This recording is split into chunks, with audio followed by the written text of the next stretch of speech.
Morning, everyone. It's 9 o'clock. We're supposed to start now, but we got some late input on a few of the applications that we're hearing today. So the commissioners are gonna have a few minutes to review those. So I'll anticipate starting officially maybe in 10-ish minutes. So unless they read faster. So thank you. We'll be back.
All right, again, thank you for your patience. I'd like to call the August 15th, 2024 meeting of the El Paso County Planning Commission to order.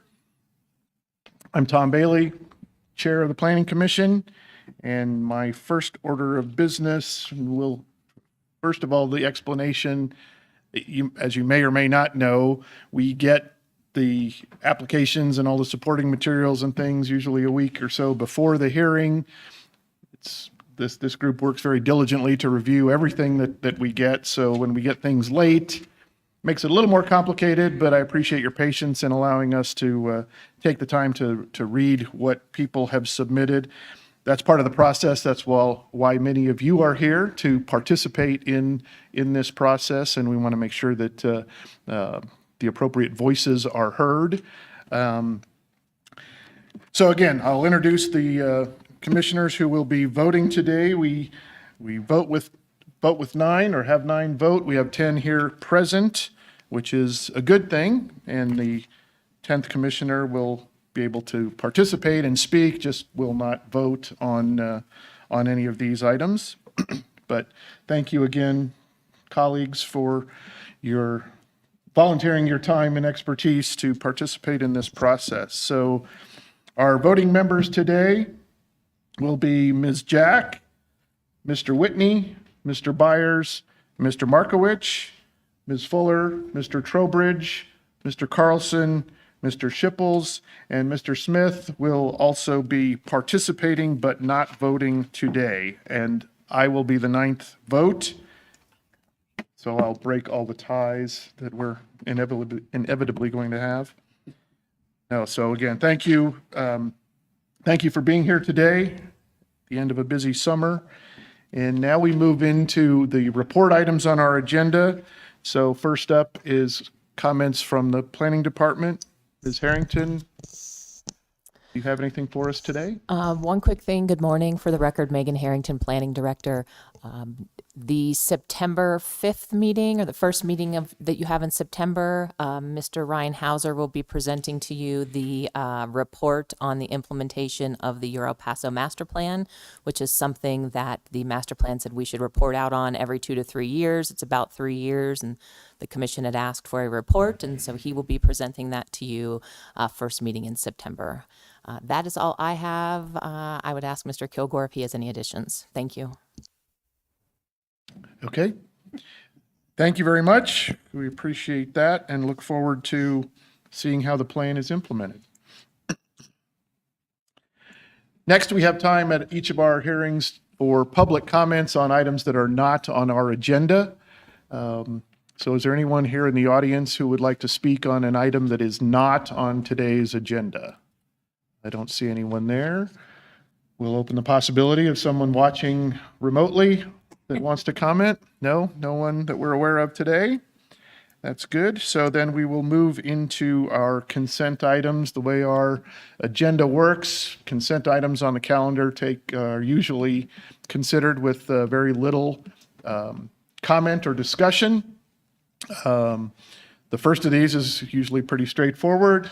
First item is item 3A, adoption of our minutes from the hearing we held 2 weeks ago on the 1st of August. Commissioners have all had a chance to read those. Are there any corrections or additions? Seeing none, we'll deem those minutes approved as presented. Now we move on to consent item file number 3B, PUD-SP 2210, the planned unit development and preliminary plan for the estates at Cathedral Pines. I know we have at least one comment here that was added late this morning, and I'm told there's someone in the audience who has concerns about this application. Is that correct? If you are here, if you had an intent of speaking on this item, please let me know. I'm seeing no concerns. Okay, that's what I'm looking for. So now I turn to my fellow commissioners. Is there anyone who has questions on this item for staff or any other things about it? Mr. Trowbridge. Thank you, Mr. Chair. I guess it's an engineering question, so I don't know if Mr. Hauser wants to come up, or is it Mr. Torres is the engineer on this. Had a question about there's a waiver for the road construction. So as I was reading through the report, there's a waiver for the road, but then there were also, in the letter of intent, there were also some deviations from the ECM. So I wondered, are the ECM waivers or deviations, are those intended to be included within the ambit of the waiver for the road? Ryan Hauser, Planning Community Development. I do agree, Mr. Trowbridge, with your first statement that this is probably more of an engineering question. We do have Mr. Schoenheit was the engineer on this project, and sorry. I'll gladly bring him up to Okay. help answer the questions on the deviations. I'm sorry, I thought it was Mrs. Horace, but that's okay. Apologize, Mr. Sean. Good morning, Ed Schoenheit, Department of Public Works. So you have the waiver for the private road, internal private road itself, and then the one of the deviations is for the block length of the access road coming off the public road, that length right there in and of itself. And that those are really the only issue itself. I thought there were 4 or 5 ECM deviations that had to do with, as you just mentioned, line of sight and intersection spacing. So the line of sight was, that one was rectified. That one had been taken care of for where the positioning of the intersection is going to go off of Winslow itself. Those line of sights have been met. The entrance has been relocated slightly. And as they build up the entrance to the subdivision, that will be taken care of. So we've gone out and vetted that with the developer as well too for the line of sight down Winslow. So that's not a concern. Okay. If was there a specific deviation, other deviation that you No, and I wasn't particularly concerned about them. It's just I wanted to make sure that those deviations were included within or implied within the approval of the waiver that was being requested, because the waiver was the only thing I saw in the staff report, and I wasn't sure that it was all picked up within the resolution. So I'm just asking to make sure that everything that the applicant needs is included. And the deviations are completely separate from this process and the waiver process. The waiver is only for the private road. The deviations would not be picked up specifically in the resolution because those are all kind of approved or denied by engineering separately. And so the focus. Okay, so they've already been handled. Yes. All right, They're thank all you. separate. Because sometimes we do see those. Yeah. Okay, thank you. Okay, thanks. Thank you. Any other questions on pieces of paper up here? PUD SP 2210. Seeing none, I'll entertain a motion. Mr. on Chair? that. Mr. Markowitz. In regards to agenda item 3B, file number PUD SP 2210, Plan Unit Development Preliminary Plan, the Estates at Cathedral Pines, I move for the approval in accordance with the attached resolution with 7 conditions, 5 notations, and 1 waiver, and a recommendation for finding water of sufficiency for water regarding quality, quantity, and dependability, and that this be forwarded to the Board of County Commissioners.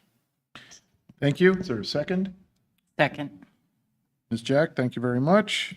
Any last discussion on this? If not, I will call the roll, and I'll start with you, Mr. Markowitz. Aye. Mr. Byers? Aye. Mr. Whitney? Aye. Ms. Jack? Aye. Ms. Fuller? Aye. Mr. Trowbridge? Aye. Mr. Carlson? Aye. Mr. Shipples? Aye. And the chair votes aye. Unanimously recommend file number 3B, or item 3B, file number PUD-SP 2210 to the Board of County Commissioners for their approval. Kind of the process for these consent items. So if you have a question or something about it, please speak up when that item goes. Otherwise, they go fairly quickly because they've been fairly thoroughly vetted by the time they get to us. Moving on to agenda item 3C, File number SP-232, the preliminary plan for the Commons at Falcon Field. Is there anyone here in the audience who has any, who is here for that item that's not the applicant? Don't see anybody. Mr. Trowbridge, did you have a question on that one as well? Yes, thank you, Mr. Chair. I did have a question, another engineering question regarding drainage.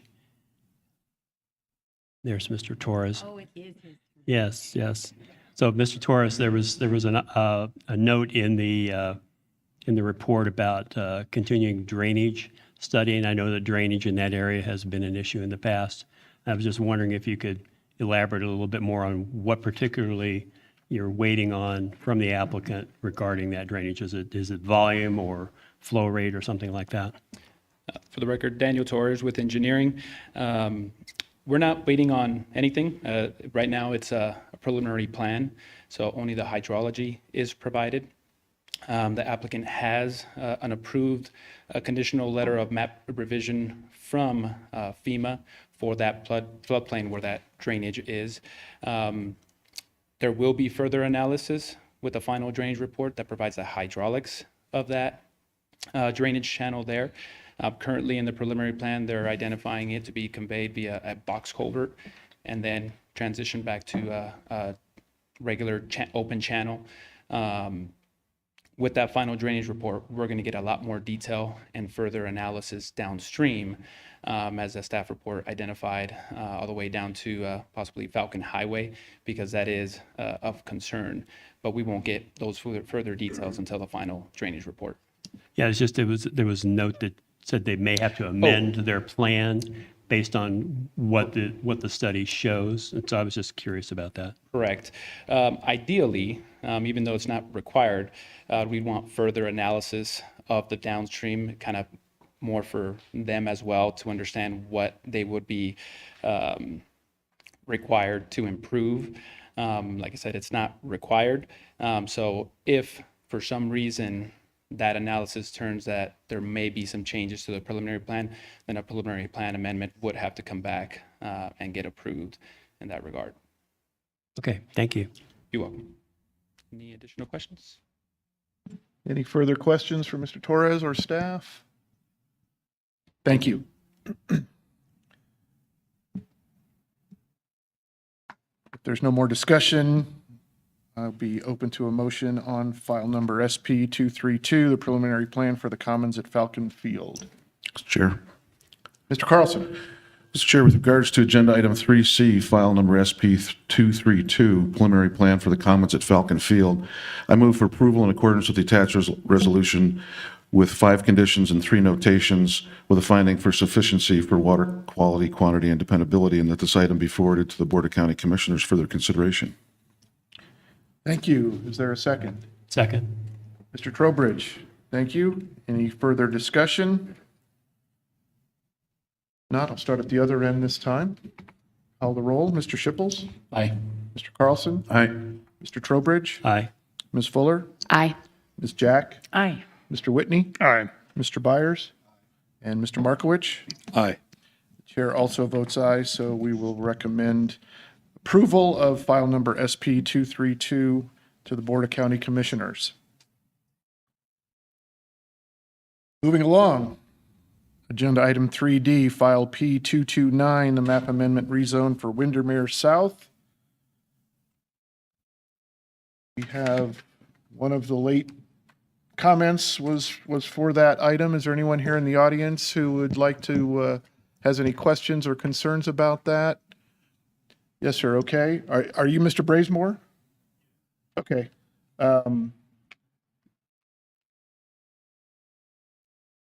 I guess my question is, do you have anything to add beyond the letter that you've provided us this morning?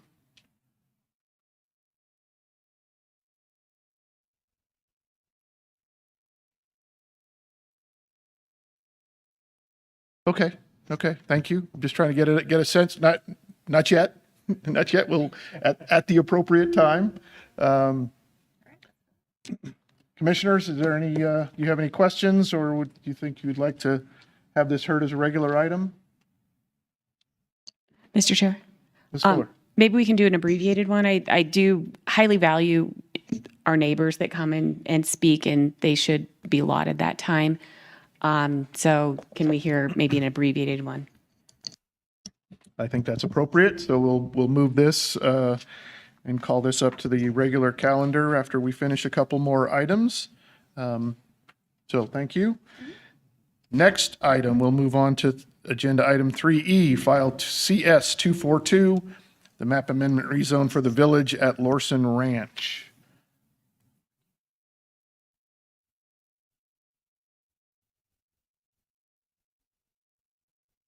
Okay, thank you.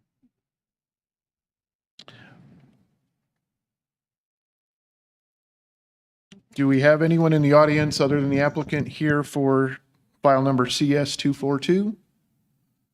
Don't see anybody. Commissioners, any questions on that? No? Okay. I will entertain a motion on agenda item 3E. Mr. Chair, Mr. Shipples. for agenda item, in regards to agenda item 3E, file CS 242 for project map amendment rezoning Village at Lorison Ranch rezone, I move for approval in accordance with the attached resolution with 3 conditions and 2 notations and no findings of water sufficiency, that this item be forwarded to the Board of County Commissioners for their consideration. Thank you. Do I have a second? Second. Mr. Byers, thank you. Any further discussion? If not, we'll break this up a little bit. Ooh. Ms. Fuller. Aye. Mr. Trowbridge. Aye. Mr. Carlson. Aye. Mr. Shipples. Aye. Ms. Jack. Aye. Mr. Whitney. Aye. Mr. Byers. Aye. Mr. Markowitz. Aye. The chair also votes aye. Again, we'll recommend approval of file number CS 242 to the Board of County Commissioners for final approval. I'm told that there was a remote control or something that was left in the hallway out there, so if someone's missing something, I don't know if it's a car fob, that's a self-correcting problem because you won't get very far if you don't have it. But Josh in the audiovisual room, I guess, has that. So it's out there. Okay, moving on, we have file number 3F, or agenda item 3F, file number VR 239, vacation and replat for Falcon Ranchettes, filing 1A. Is there anyone in the audience other than the applicant here for that item? I don't see anyone. And Ms. Benson, I don't think we have anybody online for anything. Let me know if somebody does pop in, please. Commissioners, any questions for staff or concerns about this item? Seeing none, entertain a motion on file VR 239. Mr. Chair, Mr. Trowbridge. as regards agenda item 3F, file number VR 239, the vacation replat for Falcon Ranchettes, filing number 1A, I move for approval in accordance with the attached resolution with 10 conditions and 1 notation and a finding of sufficiency with regard to water quality, quantity, and dependability, and that this be forwarded to the Board of County Commissioners for their consideration. Thank you. Is there a second? Second. Mr. Carlson, thank you. Any further discussion? Okay. Ms. Jack. Aye. Mr. Whitney? Sorry. All right. Mr. Byers? Aye. Mr. Markowitz? Aye. Ms. Fuller? Aye. Mr. Trowbridge? Aye. Mr. Carlson? Aye. And Mr. Shipples? Aye. The chair also votes aye. Again, we'll recommend this to the Board of County Commissioners for their approval. I got to change up the order a little bit to keep you guys, keep you guessing. Yeah, yeah. Stay awake, stay awake. Okay, now we'll move on then to the regular items. First of those is the called up consent item, which is 3D, file P229. So we'd like to have a P229, Ms. Bagley, like kind of an abbreviated presentation, and then we'll hear some public comments and have some discussion. Good morning. Good morning. Kylie Bagley, planner with El Paso County. I will be presenting on file number P229, which is a rezone for Windermere South to RM30. Hal Vo was the engineer on the project, and she will go over the engineer portion of this presentation. If anyone is watching remotely and wishes to provide some public input, please email a reliable name and phone number to pcdhearings@elpasoco.com. Real quick, I'll just go over the hearing procedure. Staff and the applicant will do a presentation. Then we'll have time for public comment, citizens in favor, and then citizens against. There'll be time for the applicant to present a rebuttal, questions for the applicant and staff, and then a decision by the Planning Commission to make a recommendation to the Board of County Commissioners.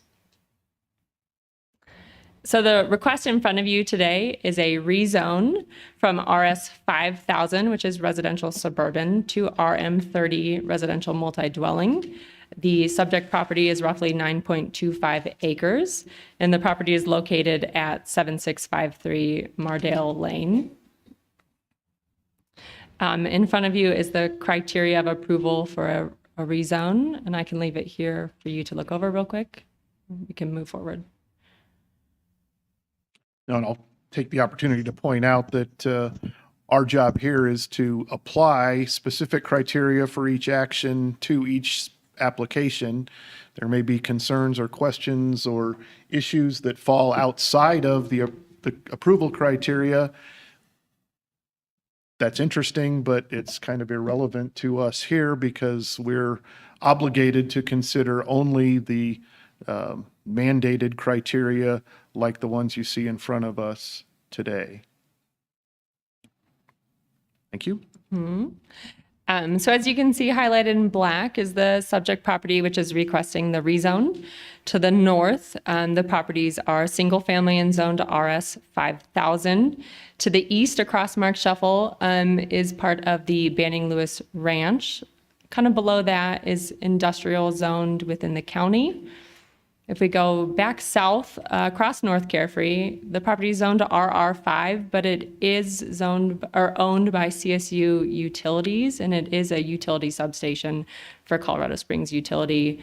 And then you can see there's some PUD zoning again with single family residential, and then RS 6000 to the west, which has single family residential as well. So in front of you are just the dimensional standards for the existing RS 5000 and then for the proposed RM30. So kind of what you can see is there's no maximum density within the RS 5000, but in the proposed RM30, there is a maximum density of 30 units per acre. And then it does have a maximum lot coverage within that RM30 of 60% as well, with a maximum height of 40 feet.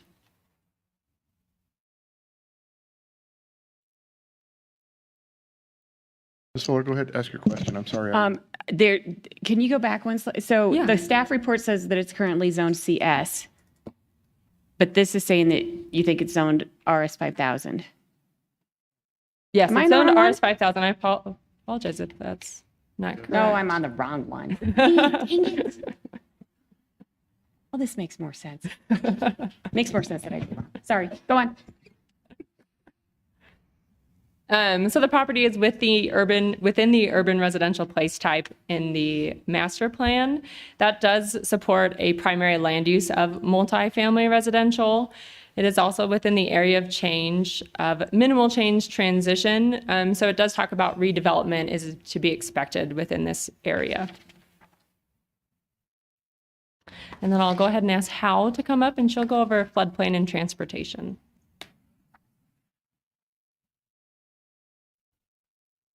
Good morning, everyone. Didi Hawa. I'm the reviewer engineer for this project. I'm going to present some engineering items for the project.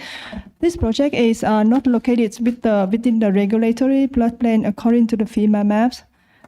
The next one is the drainage and erosion. The property is located within the sand grid, so the drainage fee and bridge fee is subject to the project, and it will be due at the final flood recordings, and a gradient and erosion control plan and final drainage report will be required at the subsequent application. For the transportation, this project will propose two access points to the Meadowland, and the installation of the traffic signal will be required by the Colorado Springs City at the North Carefree Circle and Antelope Ridge Drive. The project is subject for the road impact fee by the El Paso County, and the driveway access permits is also required for the project as well. That's on my presentation. Do you have any question for myself? Thank you. Thank you.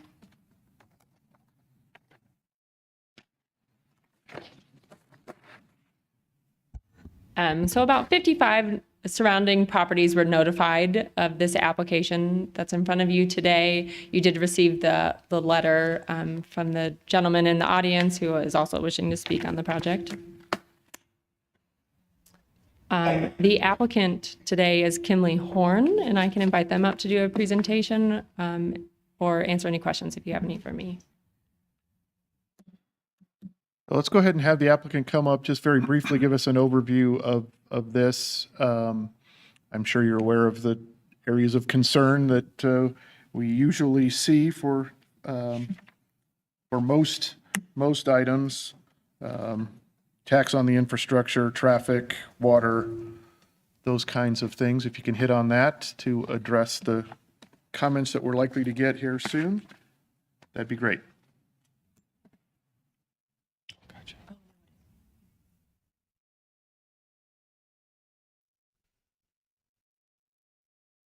Good morning. My name is Jim Hauk. I'm with Kimley Horn, landscape architect planner on this project and leading our team with the zone change. First, thank you, staff. We've gone through a long process here of kind of zooming in or zoning in on the zone. We've gone through several iterations, and staff has been super patient and very helpful through this process. Appreciate that. Just as to reflect the chair's comments, we will kind of keep this brief. There's a lot of redundancy here in information, so we'll just kind of move quickly through that. One thing to note here is RM 30 does allow for, as noted, 30 units per acre. Through this process, and again, the discussion with staff and through the process with client team, this is really taking shape, and we are in the process of following up with an application for a townhome project, which would be at approximately 12 units per acre. Let's go to the next slide. Just a couple of quick clarifications, and also just for context, the land held by Colorado Springs to the east is PIP, PBC, so there's a higher intensity of use already identified adjacent to the property. And then the residential, just for consistency, showing an R161-6 zoning for the residential further to the west. And as already mentioned, the public facility CSU is already utilizing the property zone to the south of the property. A couple things we want to hit on too. Again, there's a little bit redundancy here, but I think we are consistent with the master plan and its intended uses and its transitions from higher density uses to more residential, lower density uses. Also, to be consistent, I think this is a good picture of the aerial of the local conditions. We have been working for the last year and a half with Cherokee and going through different iterations of what options make sense out there. And they've been very supportive and have provided commitments for the water for these units. It is consistent with, as far as residential use, with the original preliminary plan that this is associated with, the Windmere South project. And we are adding a few additional units, but that did not deter or concern the Cherokee staff. Traffic is always a big question, and we'll hit on that a little bit. We did start, and I do have a Mr. Hodstead with LSC is here as well to talk if there's any specific details. I'll kind of hit this kind of high level. We did look initially what this looked like from an RM30 maximum perspective. And then as mentioned, as we got into the other variations and alternatives and final plans for the site, we did modify the final drainage report or traffic report to reflect the current conditions. And we even were conservative there with 150 units. We would not be coming close to 150 units with the townhome estimating about 118. So this analysis, though, did result in a greater conversation with Colorado Springs traffic. They do control the intersection there at Carefree and Antelope, and a lot of good discussion about options and timing of that. The project will allocate $150 or $100,000 towards the escrow for the new light there, and that will be really on timing and the planning side of Colorado Springs Utilities or Colorado Springs Traffic. There is some improvements being planned for and have accommodated some of the things that have already happened in the neighborhood, but there will be an additional right-hand lane turning into the property, heading north, and some striping cleanups both at that intersection to accommodate the traffic. Excuse me, Mr. Chair. Yes, Mr. Markowitz. On the traffic light, we're putting money in escrow. Has the city of Colorado Springs Traffic Department estimated as to when that light will go up? We did not get a final date on that, no. What it did, though, is through this process, it did kind of elevate it in the conversation and in their world, so to speak. So they are aware of it, and they spent quite a bit of time with us evaluating the conditions out there. Thank you.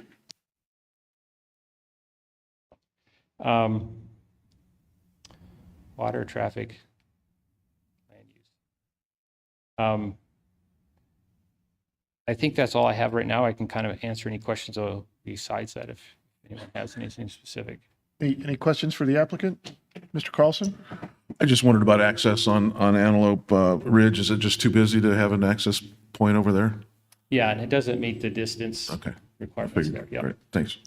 We do have two access onto the neighboring street or the joint there, so we do have a good queuing opportunity there. Thank you. Mr. Smith? Is the utilities property directly to the south, is that the propane facility? It's a substation, and yeah. It is the propane? Is there any concerns for leakage or fire? I know it has had a problem in the past, and putting numerous houses nearby, is that an issue or thought about, or? There was no comment that came through our process with CSU or with staff. Okay, great, thank you. Any other questions for the applicant? Thank you, Mr. Hauk. We'll see you again. Now, if I remember Ms. Bagley's slide, this is the opportunity for public comment. First of all, we ask if anybody would like to speak in favor of this. Seeing none. Anybody besides Mr. Brazemore want to talk on this? I'm not singling you out. I just know we've seen your comments and just to get a sense for where we're going. So, Mr. Brazemore, if you'd like to make some comments, and actually, can we pull back up the approval criteria slide? So, Mr. Brazemore, thank you. Thank you again for your letter that you wrote. Yeah, you can speak at either one. And if you do come up from the audience, and please make sure that you've signed in someplace so we have the right spelling of your name and everything, and you identify yourself on the recording. I think you've done all that, but there will be people that want to speak later, so want to use a reminder for them.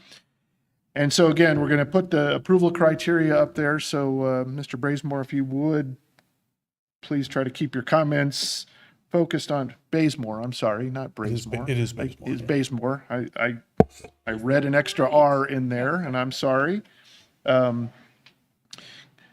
try to keep your comments focused on the compatibility and suitability issues that you see in the approval criteria, but we'll give you a couple minutes to make your points. Thank you. Again, I'm John Bazemore, longtime resident of Pronghorn Meadows. The property in question is in my backyard and the backyard of all my neighbors. I've been coordinating and talking with my neighbors because we see each other all the time and they talk to me and we just are neighborly that way.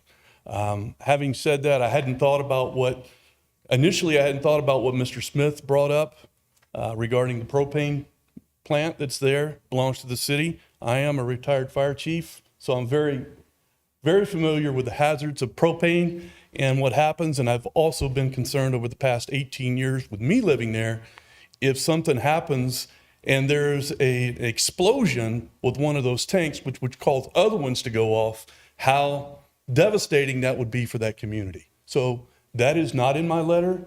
I was in a hurry to get my letter to you all, as we all have things going on in our lives, but that is another concern, okay?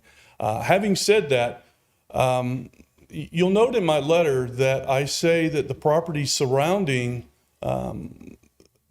that at Mardale Lane, when we want to change from whether it's RS 5000 to RS 6 or RS 6000, which is what mine is in, we're talking about RM 30, which if I did my math right and I used the formula correct, that could be up to 278 units that could go on that property. All right, having said that, I heard what the gentleman said with regards to townhomes, and I think he said somewhere around 12 to 8 units per acre, maybe 118 units, I thought I heard. But if this gets changed to RM 30 from RS 5000, we don't know who the new owner and what that new owner, or if the existing owner decides to do. He just has access, to follow the code for RM 30, which means that we could have as many as 278 units back there. All right, well, that provides a big, huge infrastructure problem as it relates to, in particular, to traffic, and you already heard that of traffic. This property's in my backyard. I watch that traffic every day. It's crazy with that school down the street. And that's just not a public school for that neighborhood. That's a charter school. There is no busing in there. There is no mass transportation. And so when you note in my letter that hundreds of cars back up and down Antelope Ridge in both directions and Barnes, I mean that. And you can't appreciate what I have to say in that letter unless you see what happens in our neighborhood in the mornings and in the afternoons when people are going to work and trying to get their kids to school. It's horrendous. This morning when I returned home from an appointment that I had at around 8:30, I finally made the left-hand turn off of North Carefree onto Antelope Ridge. I could not even turn into my neighborhood. I had to go past my first entrance down to the next because the traffic is so far backed up. So I think the county needs to do its own traffic study to see how horrendous the traffic is, because a light will definitely have to be there. And that's going to continue to back the traffic up if we add, or if this gets rezoned for RM 30 and a number, hundreds of units get added into that, in that particular space. So that is a huge concern of not just me, but a number of my neighbors. And I noticed from the slide that this notice went out to about 55 of my neighbors. I've been in contact with almost half of them. Okay, that's a lot. And they express that concern. It happens every day for us. Okay, so that's one thing. As far as the water goes, I don't think any hydrologist can predict when Cherokee is going to run out of water. I don't know if you know this, but we've been on water restrictions for 18 years. And I've lived in that property for 19. All right, I'm the first owner on my block. All right, 18 years we've been under water restrictions. So why are we under water restrictions if we want to, and say that we can support changing this from RS 5000 to RM 30 when we're under water restrictions already? And we look at what's added at Constitution and Mark Shuffle. All right, that's all RM 30. And we're supplying that, right? It's just a matter of time. Nobody knows when we're going to run out of water. right? We can look at it and say we can do this, but nobody has that ability to determine that. So I think that's where we have to use a lot of wisdom, all right, as we plan for our community with regards to these things such as water, all right, traffic, and the hazards in the area that Mr. Smith brought up. So having said all that, I'm not here to throw stones at the previous owner or the firm that he's hired to look at changing this to RM30. I'm here to express some concerns, and my hope is to be able to work out some kind of compromise with whoever the owner becomes, and even if it remains the same guy, all right, in order to do what's in the best interest of our community around us. So that's all I have to say. I appreciate you giving me the opportunity. If you have any questions of me, I'd be willing to take them. Thank you, Mr. Bazemore. No questions? So I'll point out that at this stage of the process, we're looking at a rezone. Many of the details that you talked about and that are your concerns are things that will flow down the road at a different level if this rezone is approved when they come to a final plan to decide what they want to do. But we hear you, and we hear these all the time. The county's growing, traffic, water, always very big concerns. And I will point out that the safety of the city's propane isn't the applicant's problem. It's not his problem. Certainly it's an issue for the area, but not something that affects this particular application. Anybody else in the audience have any questions or concerns, would like to speak? Sorry, is there anyone you're done, Mr. Bazemore, thank you. Is there anybody else in the audience who would like to speak on this item? On this particular thing? All right, sir. Yes, sir. Thank you. My name is Lanny Coleman. Excuse me. I have to, for several years, I took my grandson to that school, and I have to back up what he said about traffic. Well, I have sat in that line all the way from Peterson Road, all the way down to Antelope Drive, Carefree, back up in there, and you have to do a zipper merge to get in there. You may sit in that line for an hour or an hour and a half. That's all I got to say. Thank you.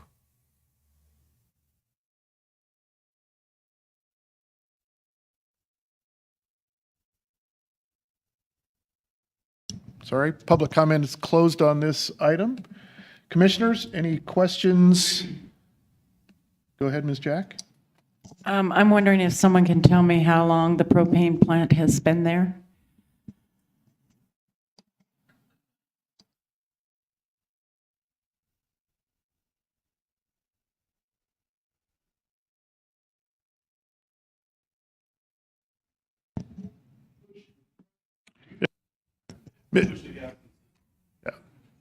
Thank you. For the record, we had a comment back from the audience that basically told us that it's been there 20 years, been there a long time.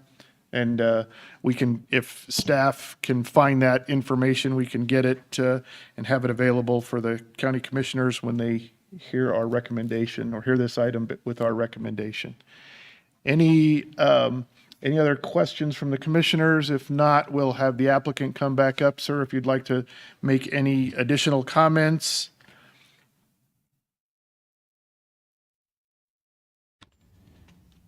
Thank you again, Jim Hauk with Kimley Horn. Just a couple quick comments. Yeah, the propane plant is I guess more of a regional discussion. But regardless of its condition or its placement, we still have, I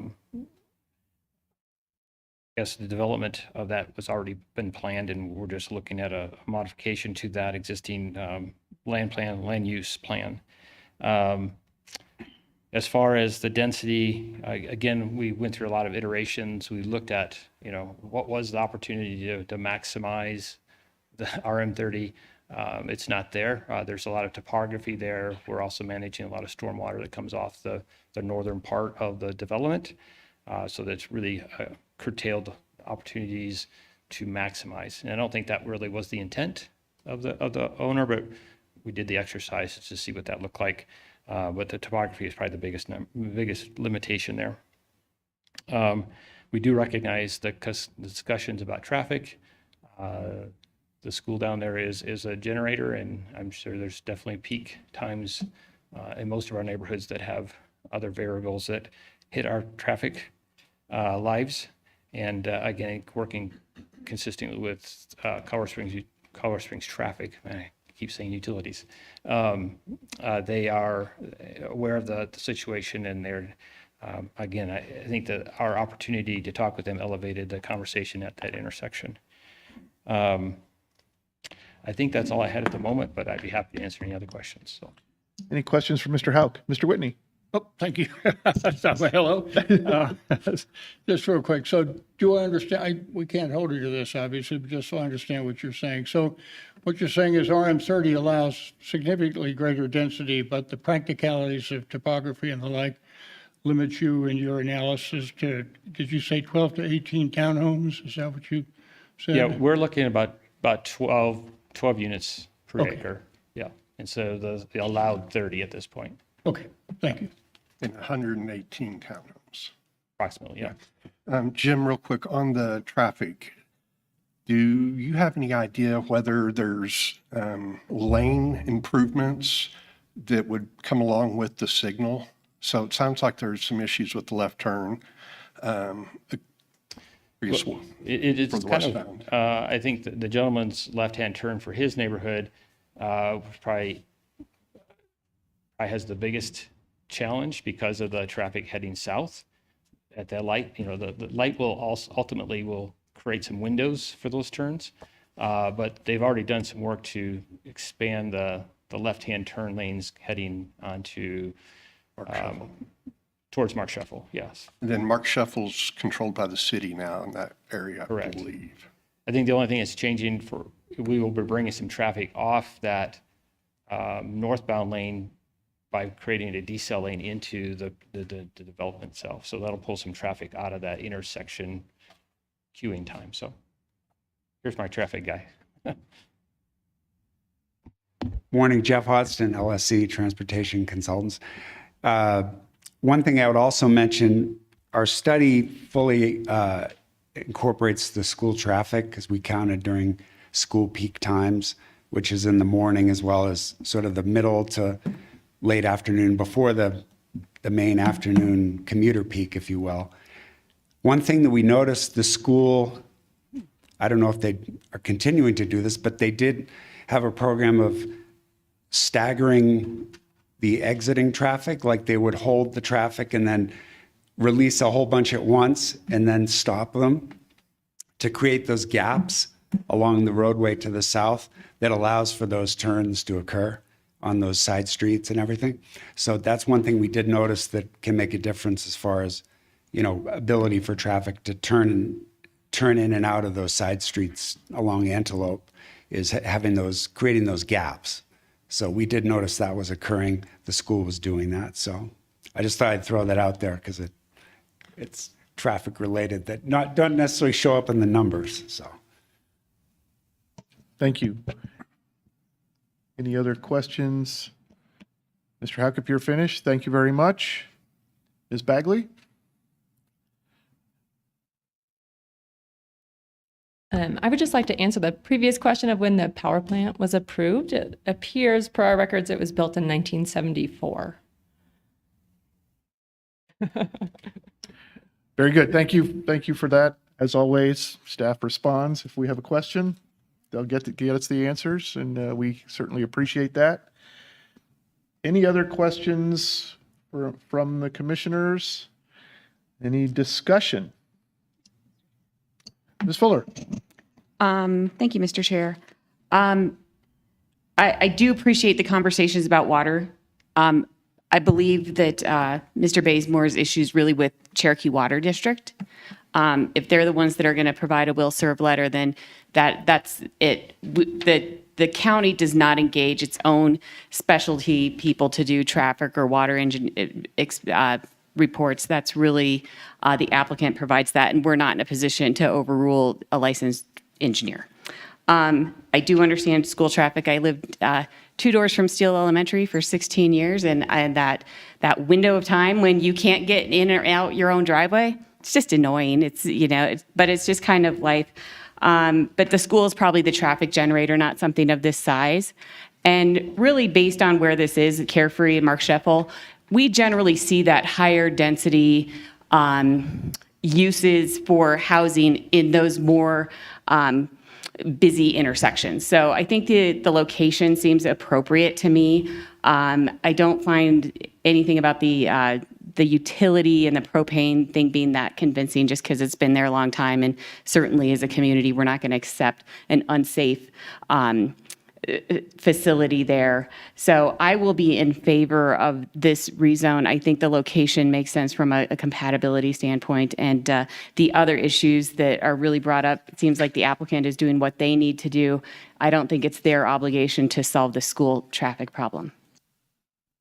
Thank you, Ms. Fuller. Any other comments, discussion from commissioners? Mr. Trowbridge. Thank you, Mr. Chair. I'll just point out that water and traffic aren't really a consideration at this time. Not at this level, They're not yes. part of the criteria. They will be when we see the preliminary plan. I do think it would be interesting to see the difference in the traffic study between the RS 5000 and the RM 30. I'd be interested in seeing that if the applicant does that kind of a delta analysis in their queuing model. And as Ms. Fuller stated, the water is not something we have a lot of control over. If the applicant has the letter of intent and the county attorney's analysis says they have the rights to the sufficient water, we can't say no. Yeah. So, And again, a rezone does not. And rezone doesn't touch that anyway, there's- so, We're not yeah. asking for a water finding at this point. right, thank you. Anyone else?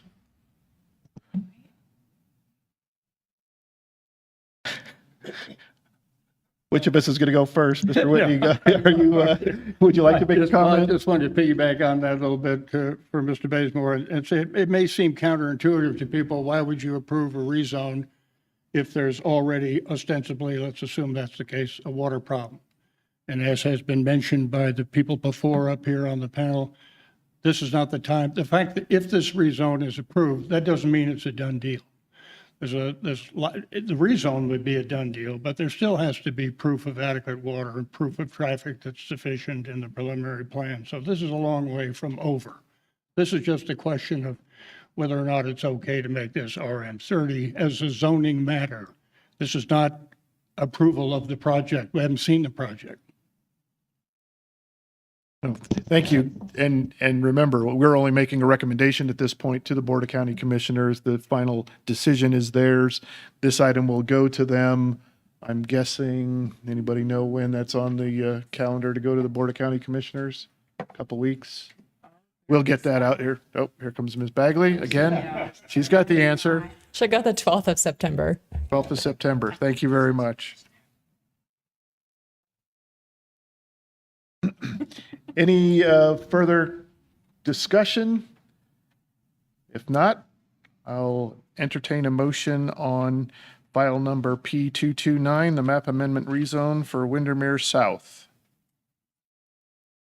Ms. Fuller. Mr. Chair, with regards to agenda item 3D, file P229, for a map amendment rezoning of Windermere South zone change to RM 30, I move for approval with the accordance of the attached resolution with 2 conditions and 2 notations, and that this item be forwarded to the Board of County Commissioners for their consideration. Thank you, Ms. Fuller. Is there a Second. Second, Mr. Shipples. Thank you very much. Any last words? Everybody ready?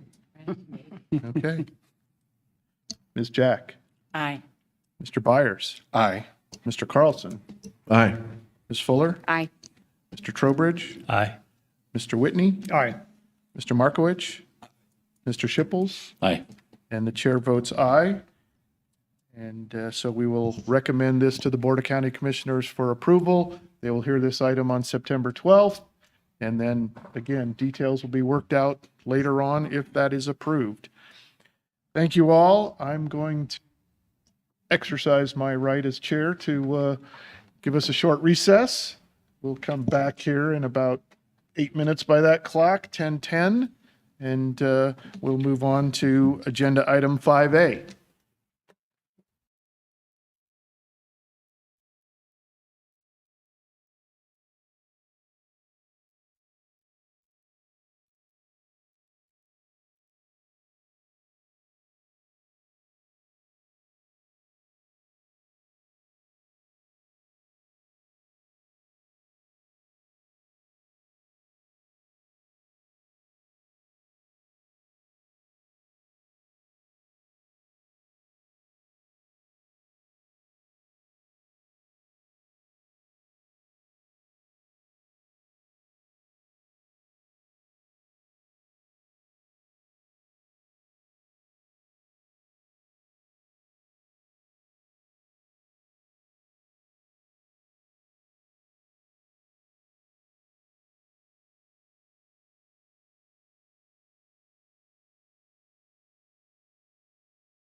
After the promised break, so as everyone's working their way back to their seats, we'll move on to the next item on our agenda.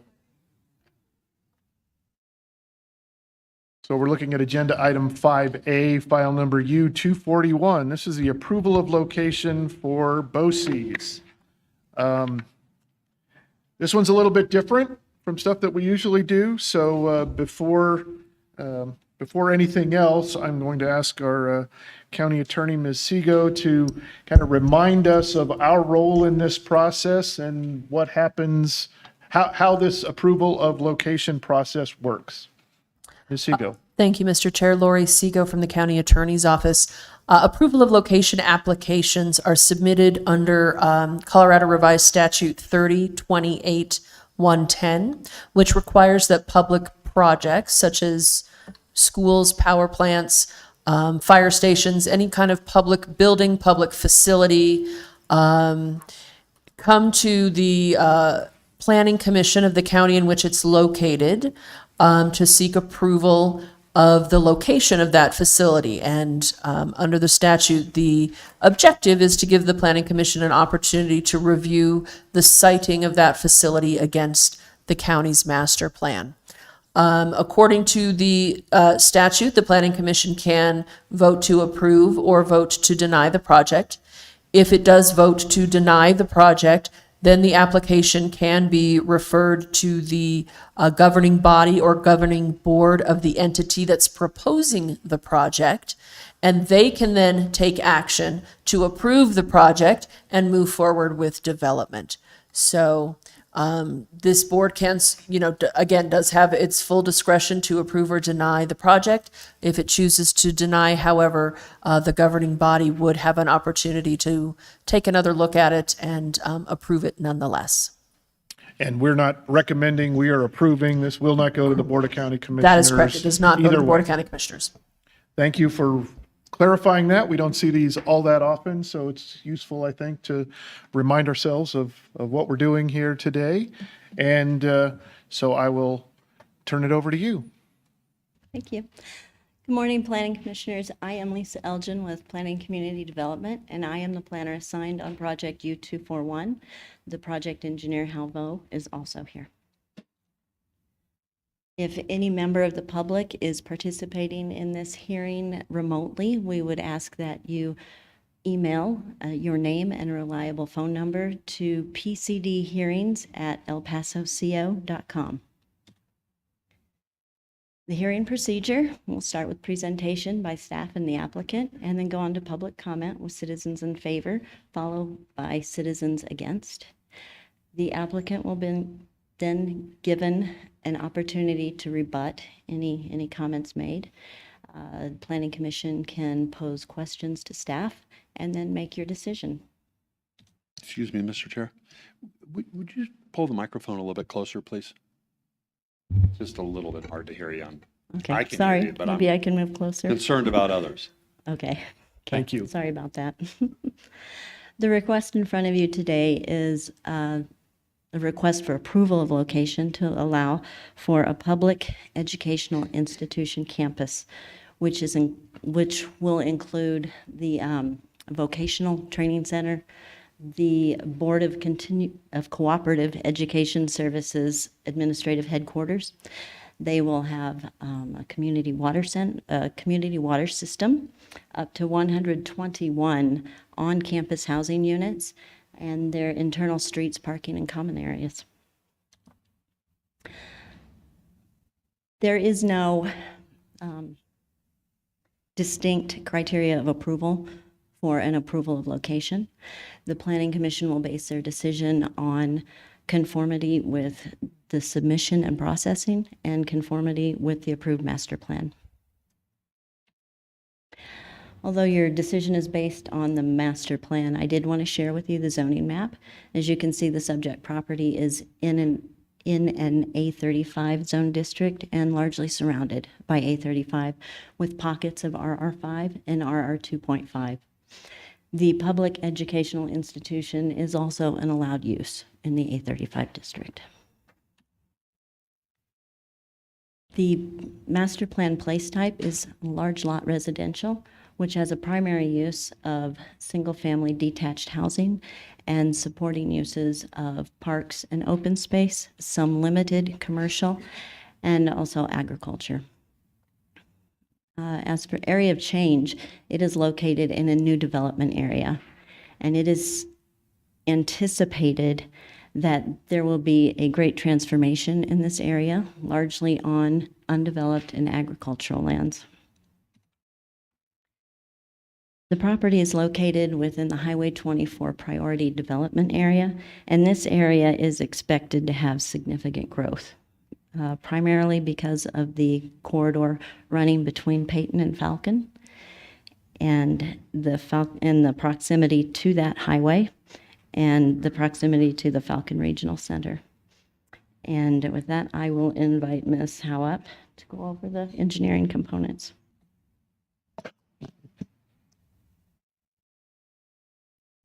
Hello, everyone. Again, Didi Havo.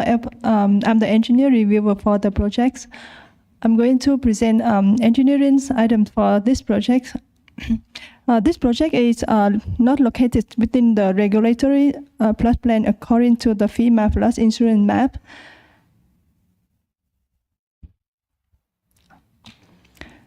And for the drainage and erosion, the project is located within the Kings Drain Basin, so it is not subject to the drainage basin and risk fee for the projects.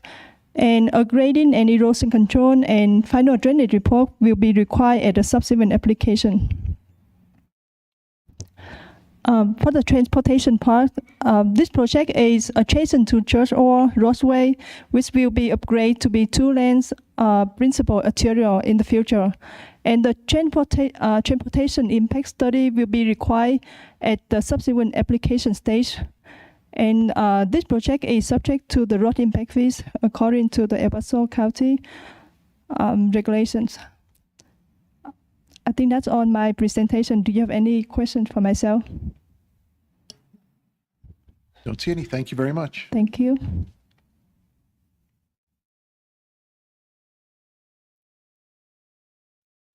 Okay, the public notice poster was posted on the property by August 2nd, and the Community Development Department mailed to the neighbors their notices on July 31st. I'd be happy to answer any questions, or I can invite the applicant up now. Don't see any questions for you, but yeah, we'll have the applicant come forward.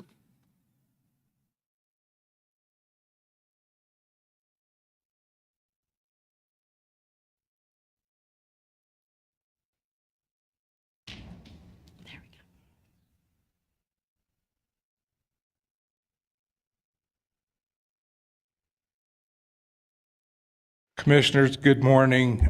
My name is Bill Gooman.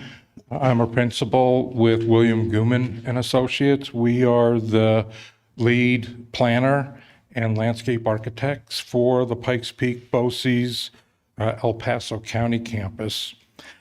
Before we had begun, I handed out a copy of our letter of intent. I didn't know until I saw the report, staff's report, exactly how much information was going to be shared with you.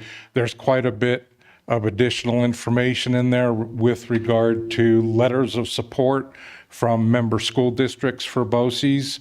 There are a couple of media releases too of when this project was first disclosed to the community. So for your reading enjoyment while I'm up here, but you may refer to these items. I have a PowerPoint presentation, which you also have a handout of that you can take notes of, or on, I'm sorry. This is for Pikes Peak BOCES, which is Board of Cooperative Education Services. BOCES has operated here in the Colorado Springs area for quite a few years, and there are their current facility is in a building next to Harrison High School at South Circle and I-25 does not really meet the needs of the community or the member school districts anymore. So we will hopefully shed a little bit more light as far as why this particular facility is being proposed. Pikes Peak BOCES member school districts are listed on the screen here on the right side. There are actually, I believe, 27 member school districts, all who contribute toward the BOCES program. And also 9 of these school districts have elected representation on the Pikes Peak BOCES Board of Directors. That would be 9 of the 27 member school districts, all in El Paso County. I do have a representative of Pikes Peak BOCES, Pat Bershinsky, who is the executive director.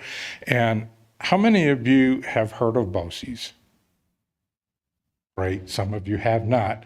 I think one of the important things to do, and our presentation attempts to help you become better acquainted with what the BOCES program is, but I'd like to have Pat come up and introduce himself and just give you a brief overview. He says, I don't want to speak more than 2 minutes, so that's what you got, Pat. Maybe 3. 2? It's about 45 minutes longer than I like to go. Good morning. My name is Pat Bershinsky. I'm the executive director of the Pikes Peak BOCES, longtime school superintendent in El Paso County area, mainly rural school districts. When we talk about our members that you've seen on the slide, statutorily BOCES were created in 1965, I believe. And our main mission is to be the administrative unit for smaller rural school districts that can't afford special education services. So our main mission is to serve special education kids. Our BOCES is a little different. Bill mentioned I-25 and Circle's our main building. It is the largest mental and behavioral health school for kids in the state. The neediest, highest risk kids in the state come to see us. And so that's our main mission. If you look at Board of Cooperative Educational Services, the C is basically a co-op, right? And so in 65, when we were created, it allowed small districts to pool their resources together.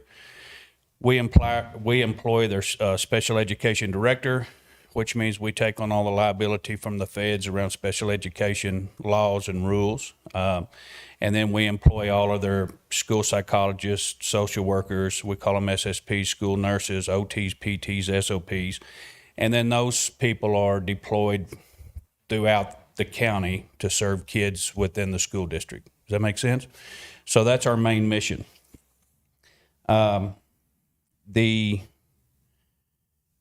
The project that we're proposing, we've seen a need, especially, it's been coming for probably 20 years. We've done an excellent job of sending kids to college in the state of Colorado. I think we do. I still run a college program where I send kids every day. We have missed the boat, I think, with vocational education in Colorado. A lot of people say they can tell. I don't know how they do, but I am from Oklahoma. I've been here for about 22 years.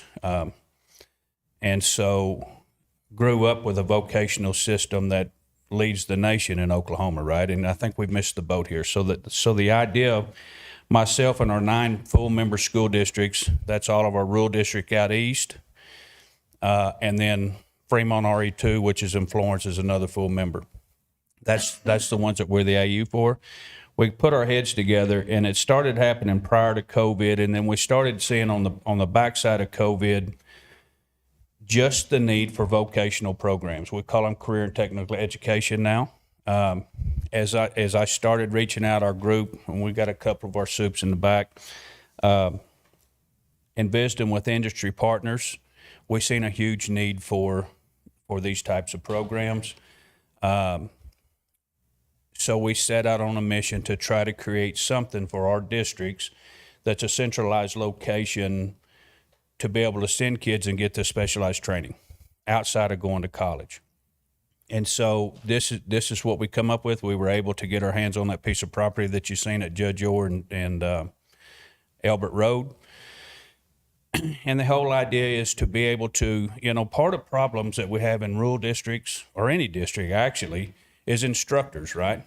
And so these specialized instructors, whether we're talking about construction trades, in here in about 3 weeks, we roll out the first ever, maybe in the nation, heavy equipment operator program, where we're actually going to throw kids live on skid loaders, excavators, having an MOU with the local 9 in Bennett, the Heavy Equipment Operator Union.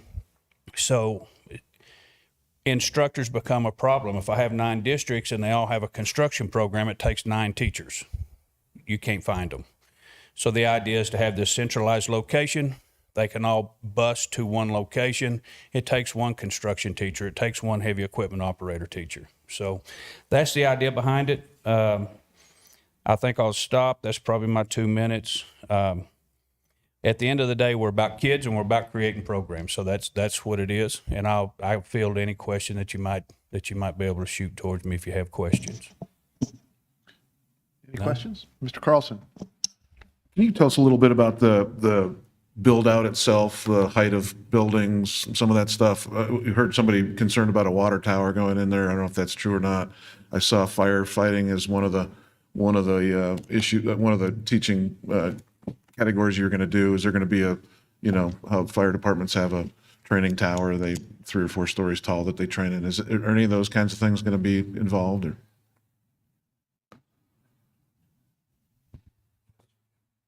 The firefight, initially when we started out, we just reached out to the community and what did we need, right? The firefighting facility, actually, we talked with some of our, Falcon Fire, for instance, and they would love to have some kind of a training facility there one of these days, because I think they go up to Kiowa or somewhere like that now to train. Whether that comes to fruition, I don't know. But there is plans to have a centralized water system. And so our guy in here, Bill, can speak to that. But in order to serve our campus, I think it's going to take a centralized water system. And so that's in the works right now. If you see the housing on there, the housing has everything to do about housing teachers for our rural member districts. So if you pick up any newspaper article today, you can see this, it's impossible to hire teachers. So the thought behind affordable housing for our guys is to start to make this housing part of their benefits package when we go outside to look for teachers for Miami, Yoder, or Peyton, or Calhoun, or Elbert, or wherever it may be. Maybe we can finally start to put quality teachers in front of our kids in these rural districts. If you go back 50, 60 years ago, every campus had what we called teacherages, right? Before the big consolidation in the 60s. It's kind of odd, but we're going back to that same model. It's imperative that we do something to be able to attract and retain quality staff in our rural districts. It's what the housing is about, so. That answer your question? Somewhat. I guess I'm concerned about the height of structures out there. And Commissioner Carlson, we do have on the plot plan, which was submitted with this application, a navigation easement that we're committing to with Meadow Lake Airport. It also applies to Colorado Springs Airport. We're not putting any towers on the property. We will comply with the height limitations for an A35 district. So there are, as Pat indicated, there's a couple of water tanks that are integral for the community water system that we're proposing for this facility. If you're familiar with the Saddlehorn Ranch development that is immediately to the west of this property, south or northwest, they have a water tank. It'll be comparable to that. So it's about 40 feet tall. You're not putting up 60-foot No, not at water all. towers or anything No. like that stuff. Okay, great. Thank you. Airport wouldn't have it.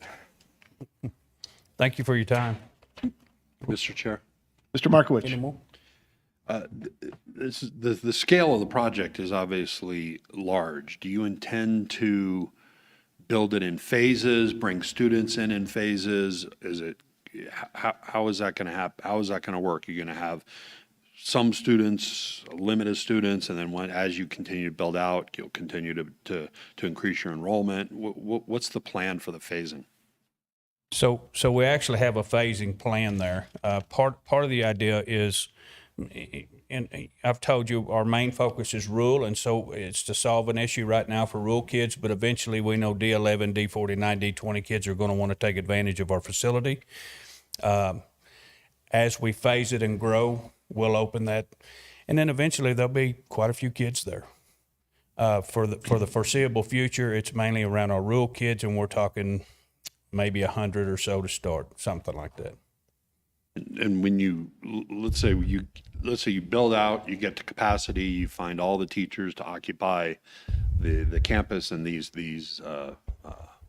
single-family homes that you're building, what would the maximum enrollment be? I have no idea, probably 500, maybe, Yeah. And just to clarify, let me ask the question. Is the plan for students to be in residence on this campus, or they're bussed in for the school day and then they leave? Yeah. The residences would be for school district staff to have somewhere affordable to live. It seems to be a large misunderstanding in the community as to, what the intent is, because we saw some objections based on the students getting out, which... So in my business, and we've talked about the programs that we run, we don't want to go down the road of keeping kids 24 hours a day. It's 8 hours a day is enough. But there entails a lot more problems when we're talking about housing kids overnight. So that's no dormitories. Sir? No dormitories, No, apartment, sir. anything like that. Okay, good. No, sir. Yeah, thank you for clarifying that. I think that's key. Anyone I else, just have a Mr. quick Shipley? question about the housing, with 120 some units, and enrollment maxed out at 500. I'm assuming that is not just for teachers on that campus. That is space for teachers of the school districts around there that they could utilize and be able to use, correct? Exactly. So, like I said, if, the superintendent from Miami Yoder School District's here. So if Miami Yoder is looking for an English teacher one of these days down the road, our vision would be to add affordable housing as part of their compensation package as a teacher at Miami Yoder. Now, this campus is never going to take over, a handful of instructors for this campus, but we're trying to solve an issue for the rest of our rural districts and being able to attract and retain staff. Does that answer your question? Okay, Mr. Trowbridge. Thank you, Mitch. Just a quick question. So will the housing sales be restricted to instructors at the school? Housing sales? There are no sales proposed. This is a land lease type situation where BOCES would actually be the developer, hopefully in conjunction with one of its construction or more of its construction trades programs. The homes we envision are 800, 900,000 square foot homes that may be actually built by the students on the campus. They would be wholly owned by BOCES. They are not intended for sale. Okay, but will residency be restricted to staff? School Yes. district staff and then eventually, depending on what it is, then I would love to be able to open to like first responders or something like that down the road. First and foremost is trying to take care of a problem with being able to find teachers to come in. I'm not saying just a teacher. It can be any staff. It can be a janitor. It can be our head of maintenance. It can be whatever, right? Our head cook or we have a really, really tough time of trying, if you've read the newspapers, we've even created a program where we're trying to put paraeducators in a pathway to licensure because we can't find staff. Yeah, no, I get it. Yeah, the intent is the housing's not a revenue generator for BOCES. This No, is sir. providing filling a need. that seems to be out there. We're hoping that it's a compensation package incentive. An instructor who would interview or consider signing on with BOCES to teach in one of their programs is going to be faced pretty quickly with trying to find attainable housing in the Pikes Peak region. Entry level, I believe, for new housing is $400,000 plus in the Pikes Peak region. These are not $400,000 homes, and the details haven't been worked out yet. But when these instructors, these vocational instructors and teachers are interviewed, one of the incentives in their compensation package would be, oh, by the way, we do offer housing and it's on site. And I mean, these are not going to be tough sheds or anything. They're going to be nice homes, but they're entry level. And, if BOCES sees that it's worth, $600, $700 a month as part of the compensation package, that's attractive to somebody who may be just starting out in their profession. So they'll live on site, utilities will be provided by BOCES, but they do not buy the home. The homes are not intended for sale. They're wholly owned by BOCES. To kind of piggyback on your question, all of our school districts are in a partnership with BOCES, and so we don't create programs to make money off our school districts, right? So I mean, it would be, it just wouldn't work. And so the thought is to keep it affordable, and no, it wouldn't be a revenue generator at all. We can't do that to our districts. They wouldn't allow me to do it to them. So, No, thank you very much for clarifying.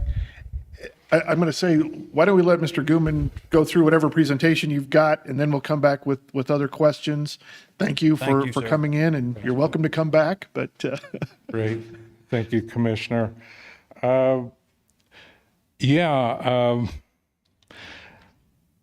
Lisa had shown you the location, which is on the screen here. The red star is 86.38 acre parcel at the intersection of Elbert Road and Judge Orr Road. Just to kind of put this in perspective of what's happening in the county in this general vicinity, we have the Jane Davis Ranch that is being reviewed by staff as we speak. Immediately to the west of us, this is to be zoned RR 2.5, RR 5. 92 single-family residential units are proposed for this project. You'll be seeing this probably within the next few months. Just to the south of us is the Esteban Rodriguez Ranch, 493 acres, again, single-family residential, RR 2.5, RR 5, 144 units are presently proposed. This is being reviewed by staff as we speak. Right here, southwest is Saddlehorn Ranch, which was approved by the county about 2 years ago. Zoned RR 2.5, all single-family residential, 218 units have been approved by the Board of Commissioners for this site. These three projects were all planned by Gooman and Associates. So one of the nice things that we've had the opportunity to do is coordinate our efforts. We do have, as Pat mentioned, a community water system planned for the BOCES campus. It's the only feasible way to develop a project this scale and nature is if they develop their own community water system. Saddlehorn Ranch has its own community water system. They have a central water supply that serves all 218 homes in that development. Our intent is to work with some of the adjacent developments that are proposed right now, particularly the Davis Ranch, and having them piggyback and become part of that water system for the BOCES campus. So you're not going to be seeing well permits and septic permits for every single structure and every home that's proposed for these developments. They will be hopefully on a central water system. We also over here have Old West Ranches, 110 units that are approved, ready and under construction. These pretty much, though, are ranchettes and are 35 acres in size. And you could see the other zone districts that are adjacent to us. Aerial view, this is pretty much what the site encompasses. The red line outlines generally what we're looking at. One of the requirements for an approval of location application is a plot plan. The plot plan is specific as far as identifying the intended uses of the proposed development. So there's a ton of information here. I won't go through line by line on all of these things, but this is, I would say, one step below a full-blown development plan, but yet it gives the idea, it provides the intent of what the development will eventually include. You are required, I think, as part of the location of application or location of location application to take the plot plan into consideration. Here is the copy or the plan that I'm referring to. One of the challenges that we've had, Lisa mentioned, there is no specific place type for a facility like this in the 2021 master plan. And if you read into the master plan, one of the things that is flexible and does allow for you to determine as the county grows and as the needs dictate different uses that are not specifically identified in the master plan. A proposal like the Pikes Peak BOCES campus is before you now for your consideration. There's nothing in the master plan that says a place type is a school facility, or we call this a secondary education or an alternative education facility, as Pat mentioned. It's a pretty big deal. Its time has arrived. The current facility that BOCES operates under does not allow them to include things like we've been speaking with county law enforcement, sheriff's department. If you looked at the plot plan up close, there is a law enforcement training facility. There is a veterinary sciences training facility. There are culinary sciences. There are carpentry facilities, electrical, plumbing. Not everybody goes to college. And in order to become an electrician or a plumber or a carpenter, a lot of times there's an apprentice program involved, and that can take several years before they're qualified to become licensed or practice, that trade. This is one of the intents of BOCES, is to expedite or accelerate that training ability here. So we have horticulture sciences, we have a couple of other items that are listed on here. This right here is the proposed water treatment facility.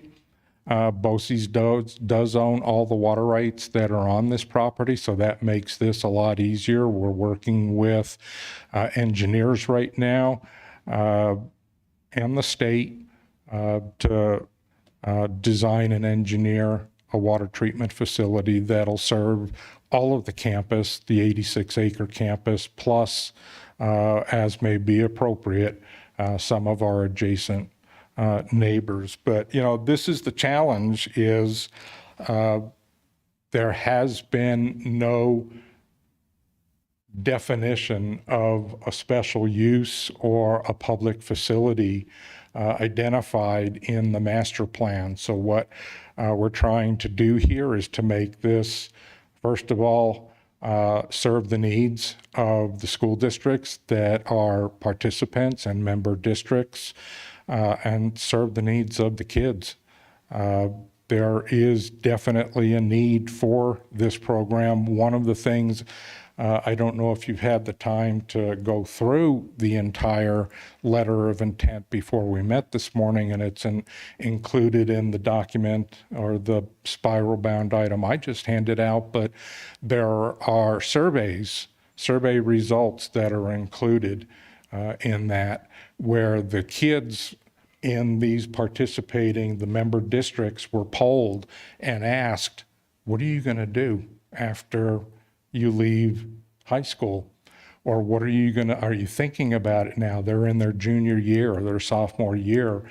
And would you participate? Would you consider being a part of a facility like this if it allowed you to professionally train, so that you could become an electrician or a carpenter or a plumber or whatever? And the results which are provided in your letter of intent pretty much summarize that there's an overwhelming interest among the kids that this would serve, that they would participate in a program like this. Pat mentioned 100 kids to begin with at full build out, and Commissioner Markowitz, the phasing portion of this, there are 6 phases that are proposed. Phase 1 would provide for the administrative facility right here and 10 homes, which are basically proposed right here. That's what we see we can fill up initially. Obviously, funding is a huge consideration for this. There are several options for funding that BOCES is looking at. I'll just drop this in. The governor is very supportive of this project and has agreed to assist with tracking down funding. We are working with several different entities who have the ability to provide funding. We're looking at perhaps a 5 to 10 year build out for this plot plan that you see before you.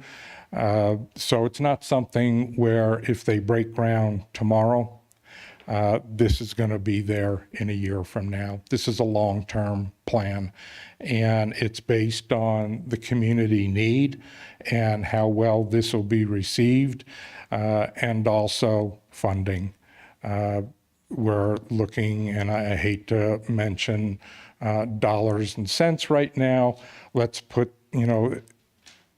it's a significant amount of funding that'll go into developing something like this, including the purchase of the property, which BOCES already has done and owns. As I mentioned, there's no existing model, so I hate to say we had to be creative, but we did interpret a lot of the provisions of the El Paso County Master Plan to support this type of facility. Again, that's what this application is for. It's for the approval of location. It's not for the approval of a development plan.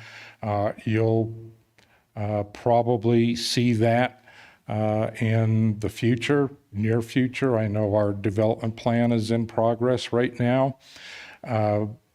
It is an administrative review. It does not go to the Board of Commissioners. So, but I'm sure if there are questions or concerns that you or the community have about this, given the unique nature of it, there will be future opportunities to address those items. The thing about this project, and we've worked on it for about 18 months now, is it is so unique. And, you realize the pent up demand for a facility like this, and then you come to realize there's nothing like this in the state at all. And, creative minds have come together and said, well, why aren't there facilities like this? Pat nailed it on the head, is we can build it. If you build it, the kids are going to come, but the instructors and the teachers that are needed to run these programs that are going to be offered, what the average salaries are for secondary or middle school and high school teachers in El Paso County. And one of the things that we determined was, what are we going to do to make this an attractive option as opposed to going to working in D20 or D12 or D11 or whatever as a high school teacher. The housing element, I know there have been some questions asked from the community. We don't want dormitories. Well, they aren't dormitories. It is strictly, again, an incentive to be able for BOCES to offer this as part of a compensation package. Everything that you saw on the plot plan is owned entirely by BOCES. Nothing is going to be farmed out or sublet or sold off eventually.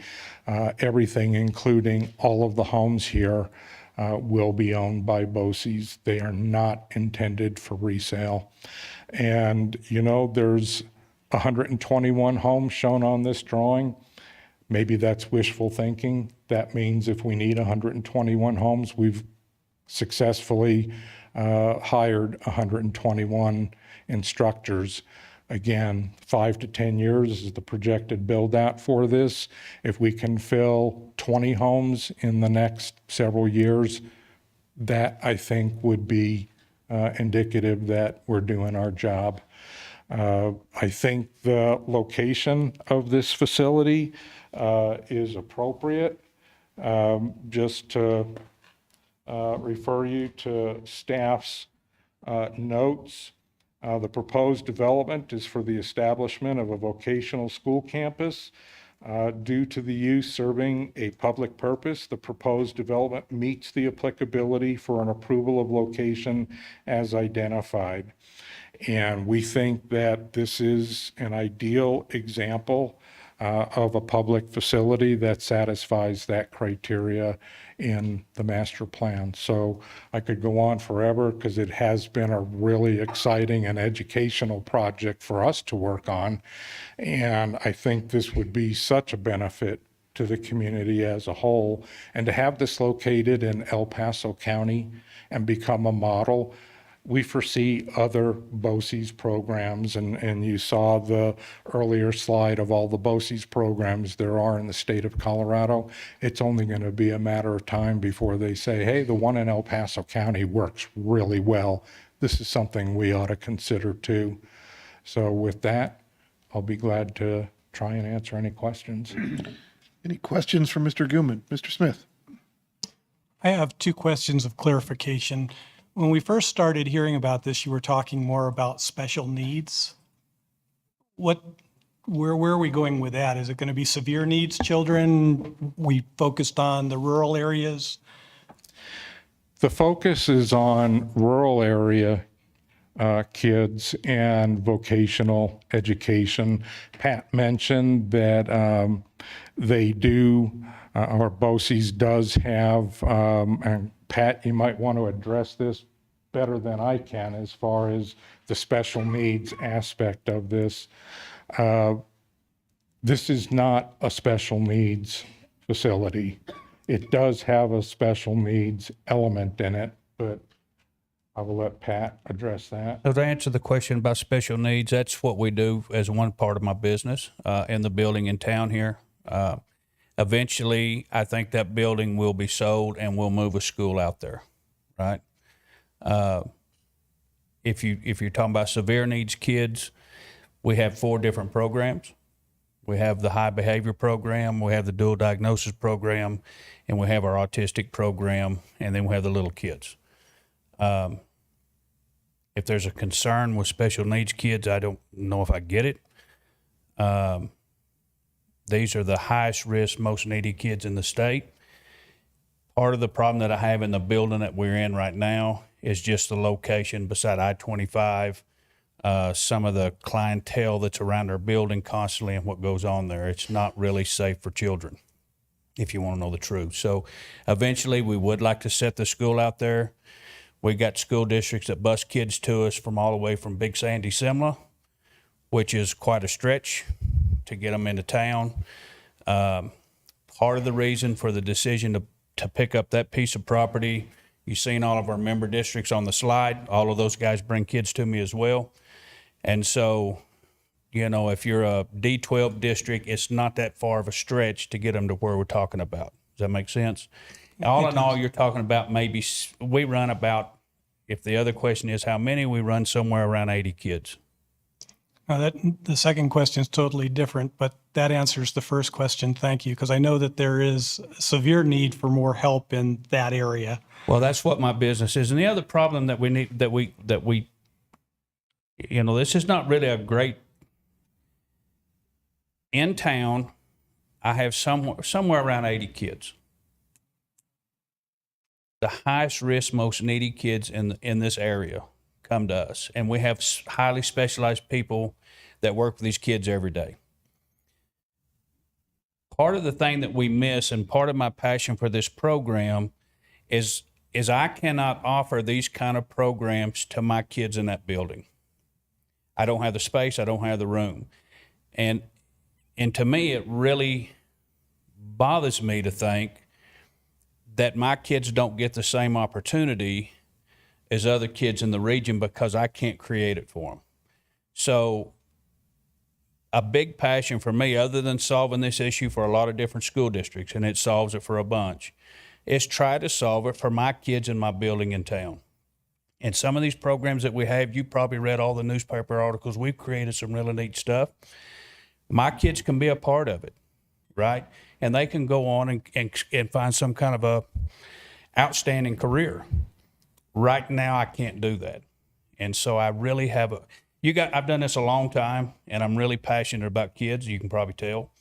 I don't know how much longer I'm going to do it. You can tell I'm getting a little long in the tooth, but yeah, let's create this and give my kids the same opportunities as everyone else, right?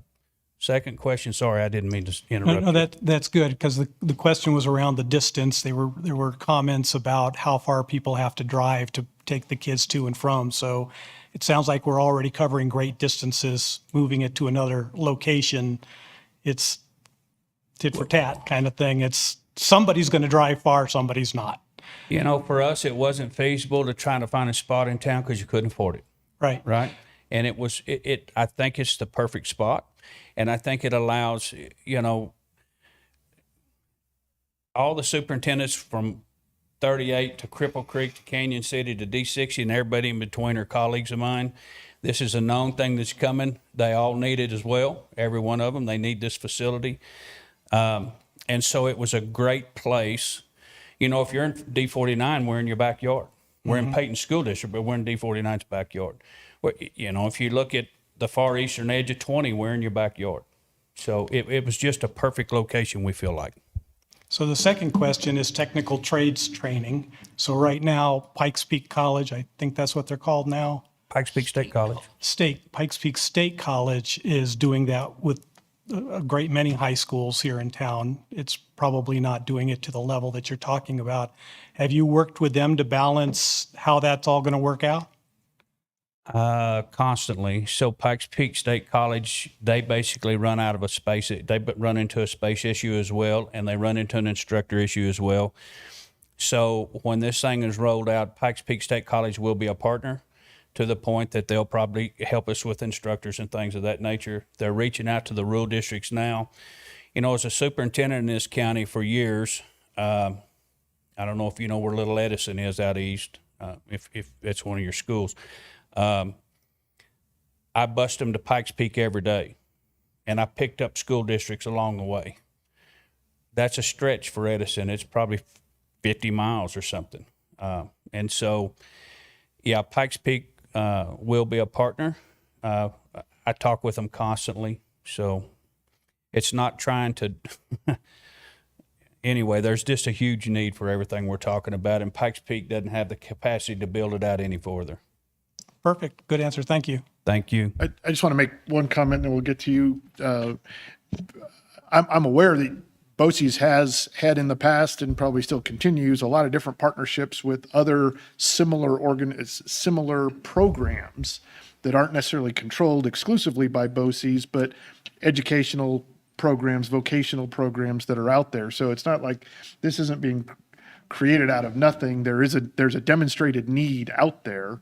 And this helps to centralize some things, helps to make it more universally available than some of the ones may have been in the past. That's I think I'm correct to say that, or at least Yes, don't sir, want to you're mischaracterize what has happened. But yeah, clearly a need in our county, and I would argue statewide and nationally. Nationwide, yeah, and that's what we do. Is we take a problem, we solve it. As educators, that we've done that for years. I don't know if in your packet, but it would be interesting just to see the partnerships that we built out with some of these local unions. We have a partnership with El Paso County Sheriff's Office, with Sheriff Roybal. It's kind of cool. I'm getting off topic here, but we're really proud of it. So we started our very own program in February with a partnership with El Paso County and the local El Paso Teller County local 911. And so we started to train 911 call taking kids in high school. We started in February, which is the first in the state. It's not in the nation, but it's the first in the state. We had our first 6 kids walk across the stage in May. I'm having to piece these programs together in some of our districts because we don't have a centralized spot. Those 6 kids walked off the stage making $55,000 without a college education, and they're currently employed. And that's a nationwide program. So, Sheriff Roybal was really interested, and you may have seen, it's not something new. It's out there. Hopefully, one of these days with this program, with the 911, kids can do it at 18. And then we hope to build a pipeline into the police academy when they're 21. So if we get them on the hook at 18, taking calls, it's a whole built-out thing. And so that's the type of new programs that we're talking about. This heavy equipment operator thing, nobody has it. So I have 750, or no, I'm lying to you, about $400,000 worth of equipment coming right now. It's being delivered to Miami Yoder as we speak. We got skid loaders, we got excavators, we got forklifts. So it's the first in the nation where we actually put kids on live machines. It's a whole built-out program. We meet with our people here in about 45 minutes, but this is what we're talking about. Instead of trying to piecemeal this stuff together, let's put it in one spot. Thank you. No, thank you. Mr. Carlson? Question on, stay up there, sir, if you would. You've mentioned a couple times your kids, you call them, are the highest risk and most needy in the districts and whatever. Can you define that for us? I mean, are those kids have been kicked out of districts, or are they just developmentally challenged, or tell me about those definitions. This is a hard subject, you realize. No, they're not kicked out.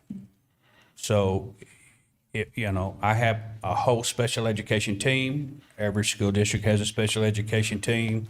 We're not any different than a Cedar Spring or a Roundup or whatever, if you know some of the other programs in town, which is very few left anymore. What we find is if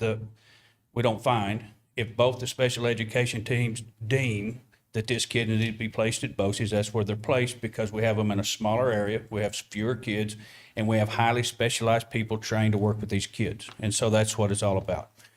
Moving them in a direction to whatever that may be, hopefully to get in one of our programs.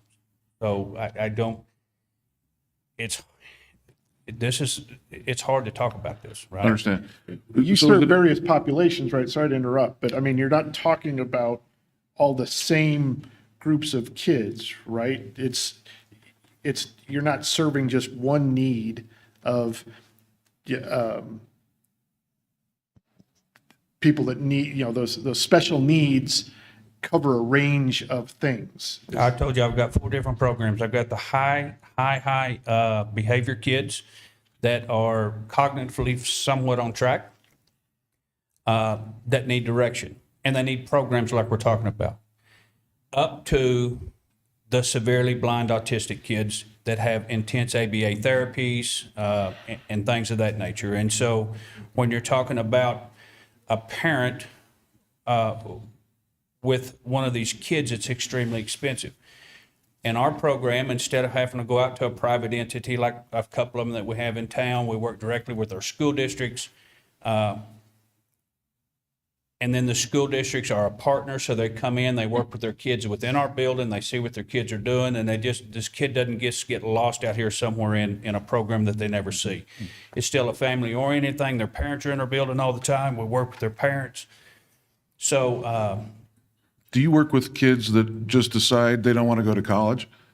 And, they just want to learn a trade? every day. Okay. So, Every day. so That's what this kid who may program- not be as needy or at risk, you teach them as well? Not at my school, no. Oh, okay. That's why I represent all these other school districts, right? So whether it's, you can look at the list, whether it's a Cowhen kid, they're in their school district. They don't need a program like mine that we have in town, right? And they're trying to maybe be in a construction program at Elbert School District. And Elbert School District can piece together somewhat of a construction program. But if we pull all of our resources together and set it in one spot, we can create a world-class construction program for those kids. Well, that's my question. Can the kid from Elbert come to this school because he wants to learn how construction? That's what it's all about. Okay, great. That's what the whole program's about. Thank you. Can I just piggyback right on that question? So, you work with the high schools and have the kids while they're in high school, but then I sound like this program is for someone that's graduated high school and wants to be in law enforcement, and they can come there, do this after graduation, get that certificate, and learn that and move on? Or is it just high school kids that you're working with? For now, it'll be high school kids. So to answer your question, it's the same issue that we have. If a kid wants to be a welder, I was a certified welder for years. I come up as a shop teacher, and about 17 years ago, I had a brain lapse and become a superintendent. But we can piece together parts of a welding program at Miami Yoder. And we can do the best we can do. They struggle with trying to buy new equipment and keep up with equipment and a certified instructor or whatever the case may be. Or the kid can do a year at Miami Yoder and getting their feet wet, learning the basic of welding, and then come to a world-class facility, maybe their junior and senior year, to start working on welding certificates and taking it a step further. Now, part of the construction thing Bill mentioned is, if we got a construction building there and we do affordable housing, these kids in a lot of these programs are building little knickknacks and trinkets, and they may build a tough shed or whatever. How cool would it be if they could just walk across the road and start to build a house for a teacher one of these days?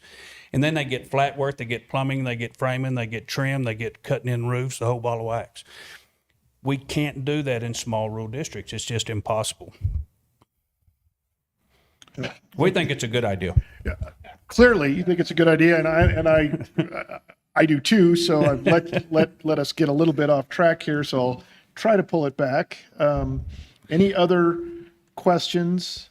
And I do it all the time, not to cut you off, I do it all the time. If you're interested in my school, I invite people all the time, come see what my guys do with these kids. It is amazing.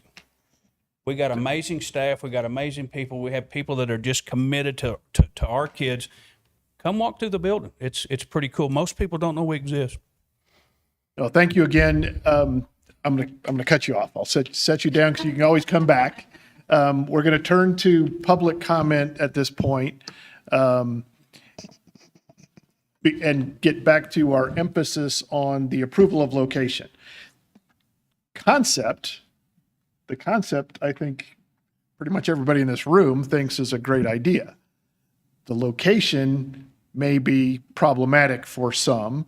So again, during public comment, we first ask for anybody who would like to speak in favor of the application. And I see we've read the letters. You're certainly welcome to come up. I'll give you a couple minutes just to highlight your support. But then we'll turn to, so let's go ahead and do that. If I think you guys were identified as superintendents or representatives from the different school districts or areas, come up, make your comments. Again, we've seen the many of your letters there and the student surveys. That all was included in our packet. Everything that's in that spiral book, we've got it. But sir, please go ahead and introduce yourself and identify yourself and make your comments. Thank you. You didn't see my letter because I did not submit one. So my name is Tim Kistler. I Thought I recognized you. I am a retired superintendent from the Peyton School District. I was superintendent for 22 years there.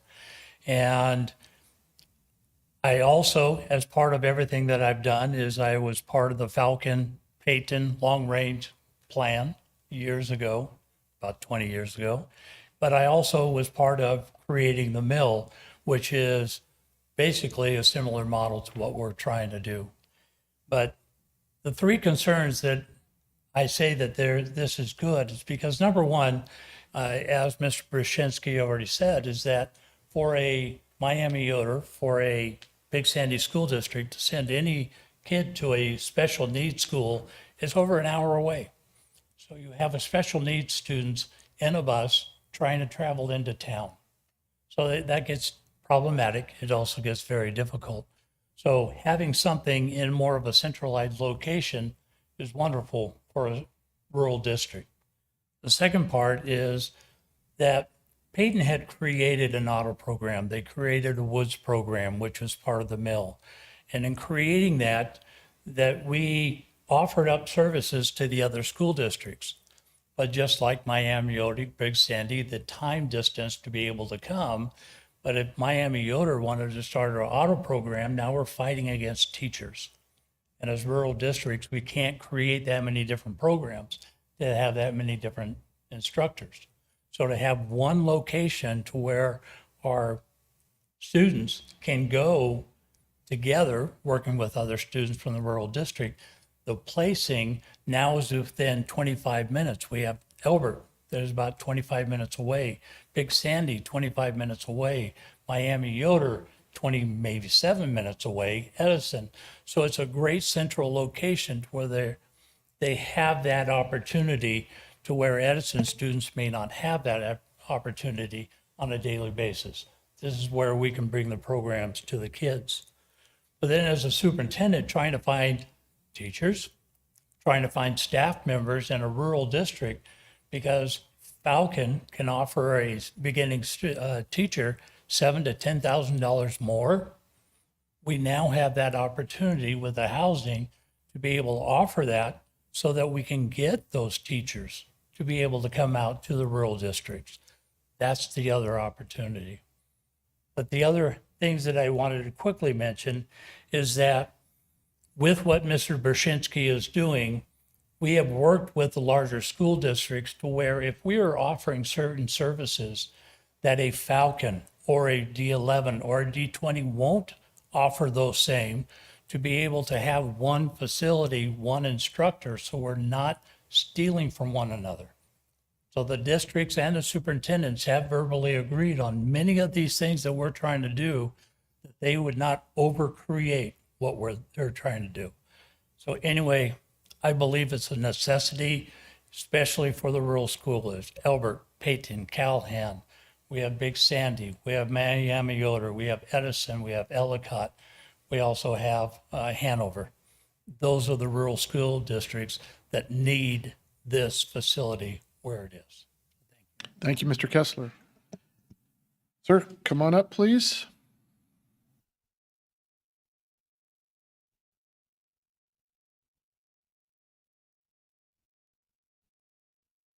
I'm Dwight Barnes, Superintendent of the Miami-Yoder School District. Really want to speak specifically to location on this. My facility is about 30 miles from this particular property, which would be about the same thing for Simla, the same thing for Elbert. Probably 70 to 80% of the high schools in Colorado Springs would fit the same time frame I'm traveling in. So the scope of who we cover is pretty extensive. And that's what it is. Right now, I carry one of the larger CTE programs in all the small schools. I have 6 of them. We send between 11 and 30 students, depending on the year, to Pikes Peak State College to take the Career Start programs. And they don't offer all the things that we need and what our kids want. We've talked about heavy equipment operation. The central facility becomes important to us because we are doing stuff that's hands-on. And when I get this program up and running, we're hosting it. I've got to look at students out of Elbert and ask them to travel basically an hour. And I live in Elbert, so I know the travel. Basically, I'm asking them to travel an hour to come down to our facility to try and get into the seat so we can get them the stuff they need to make them ready to go out and be viable in the workforce. And having that central location that all of us are traveling a pretty common distance to is pretty important. That's why I think that location is really ideal. Thank you, Mr. Barnes. Anyone else to speak in favor of this application? Can I just get a sense of how many would like to speak in opposition? 1, 2, just a couple. Great. We'll go ahead and press through that. Is that okay? We do that? All right. Whoever wants to go first, come on up, please identify yourself and give us your comments. Good morning. My name is Tom Elliott, and I'm not a public speaker, so bear with me, and I won't have things in order probably. My wife and I have 40-acre property adjacent to the proposed development on the north side of their property line. We're probably the closest neighbor to this project. We have lived there for 30 years, and at one time, T-Cross Ranch owned the ranch land to the east and south of us. Then a development named Santa Fe Springs was proposed to go on the former T-Cross Ranch, but that fell through. Now the adjoining property east of us, there are 35-acre tracts with homes on them. To our southwest are 200 homes going on 2.5-acre tracts. I believe that's the Saddlehorn project. Plus other RR5 and RR2.5 projects proposed, Davis Ranch and Rodriguez. I saw where a representative from BOCES said that this proposed development is in the middle of nowhere. Well, I disagree with that. We are 5 miles from Safeway and over 50 other commercial businesses. A little under 2 miles from an airport, KOA campground, and Tire King Tire Service. We are as close to Falcon as Falcon High School. Are we really in the middle of nowhere? Our concerns on the proposed development are the normal ones. Decrease in property value. I don't think anybody that's going to want to buy our property is going to live next to a trade school and 121 densely populated homes. The other concern is noise from any other outdoor activities going on the project. Carpentry, and I guess now, from what I hear, heavy equipment operators operating, practicing out there, and any other noises that might be increased there. The odor from the water treatment ponds, which is a nice phrase for sewage treatment plant, which is not only for the trade school, but for 121 homes as well. We have safety concerns. Now we're going to have 121 homes, which will probably average at least 3 people per home, and the trade school kids. And knowing how kids are curious, are they going to be coming over on our property, seeing what we got, chasing our livestock, or harming them? That's just some concerns that could, maybe not, but could happen. They're proposing to sell water to 2 different subdivisions, and they say they'll put in a 40-foot water tower. Well, if they're going to serve the trade school, 121 homes, plus another 400 homes, possibly more on these other two subdivisions, Davis and Rodriguez, they're going to need more than one 40-foot water tower. A little side note that will be brief. When Santa Fe Springs was a proposed project, I went to county planning about a minor 5-acre subdivision on our property. And I won't get into what they proposed that I do, but essentially it was turned down. Then about 2 years ago, after seeing the 35-acre tracts to the east of our property line and the 2.5-acre tract southwest of me, I contacted county planning again about a minor subdivision of 5 acres and a house to RR5. And I was told outright for our chances for a minor subdivision was next to zero. But now, right next door to me is a proposed trade school plus 121 low-income homes on less than 40 acres. Doesn't seem fair. Being one of the 3 adjoining landowners to this project, you can see our concerns.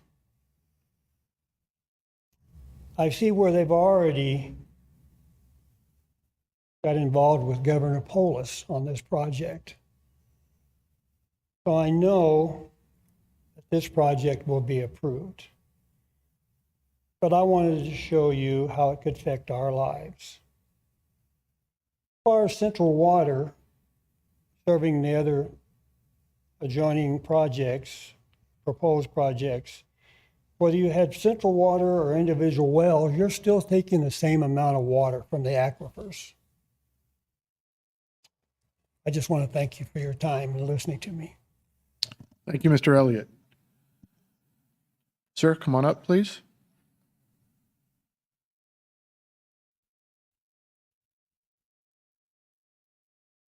Good? Yeah. Hello. Thank you everyone for being here and listening to everyone's comments on this project. My name is Andrew Townsend. I'm speaking in opposition to this project. I hope I can adequately convey why this project does not make sense for this location for a number of reasons. I live at 16360 Judge Orr Road, a 52-acre parcel right next to this proposed location. I own a manufacturing company in Colorado Springs and understand the concerns and goals of this program and the BOCES school model. I absolutely agree. We need better training for young people, as finding qualified young people that can safely operate in the trades is extremely difficult. However, this meeting is not about the validity of the mission, but rather the location. My first concern is that of the zoning to large lot residential. El Paso County describes the primary function of large lot residential to act as the transition between rural and suburban residential areas, typically consisting of single-family homes occupying 5 acres or more and dispersed as to preserve a rural aesthetic. This project proposes a higher density of housing than that observed in Banning Lewis Ranch and Meridian Ranch. There is a proposed 20 acres for housing, and in that 20 acres, there is a proposed 121 residential buildings. This works out to be 6 structures on a single acre, or a lot size of 6,960 square feet. As reference, this lot size is comparable to a traditional 3-bedroom house in Meridian Ranch. I personally would not consider the density of Meridian Ranch to fit under the guise of rural and the aesthetic of where this location is. My second concern is that of the workforce housing structure. I do think this model is consistent with a rural area. I do not think this model is consistent with a rural area like this. If this project was proposed in the heart of Colorado Springs or a ski town like Vail, I think workforce housing is a good alternative to combat high costs, but this location is surrounded by large lots and spread out housing. I also question this model in the sense that no instructor owns anything.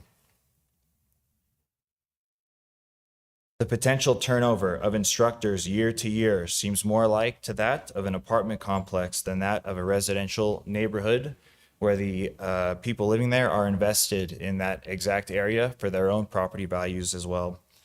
I want to make clear I am not in opposition or naive to the idea that 82 acres along Judge Roy Road will be developed.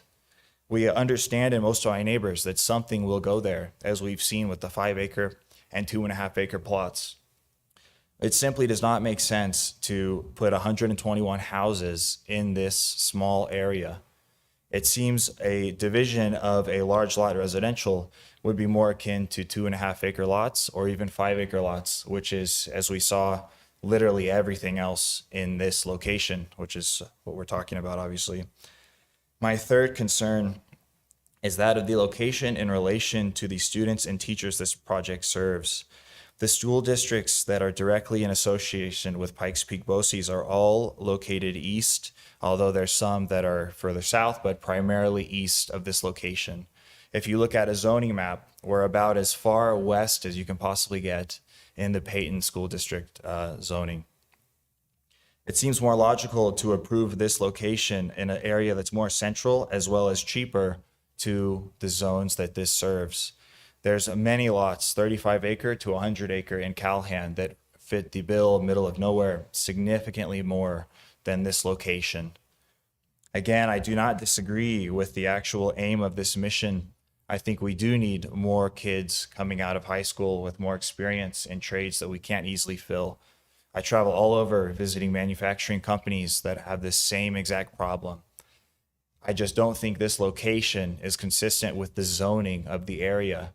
And it seems with the further housing that's going in, this is very inconsistent in this spot with what is proposed in the project. Thank you.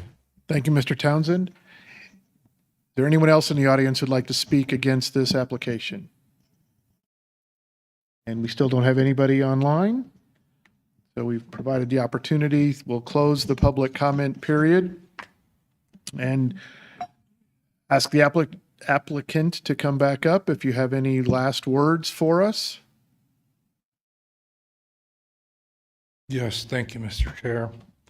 I just have a couple of comments with regard to some of the statements that Mr. Elliott had made. The water treatment facility is an enclosed system for community water distribution. It's a central water system. There are no leach fields or sewage fields or whatever was referred to. One thing that I did not mention, and this will be dealt with at a future planning phase, we will be on the wastewater sewer system that exists with Meridian Services Metro District. So we will have central sewer system as well extended to this site.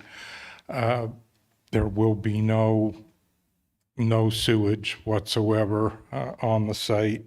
The other thing that I didn't mention is the plot plan that you've seen. We were very conscious in laying this out as far as the rural nature of the vicinity.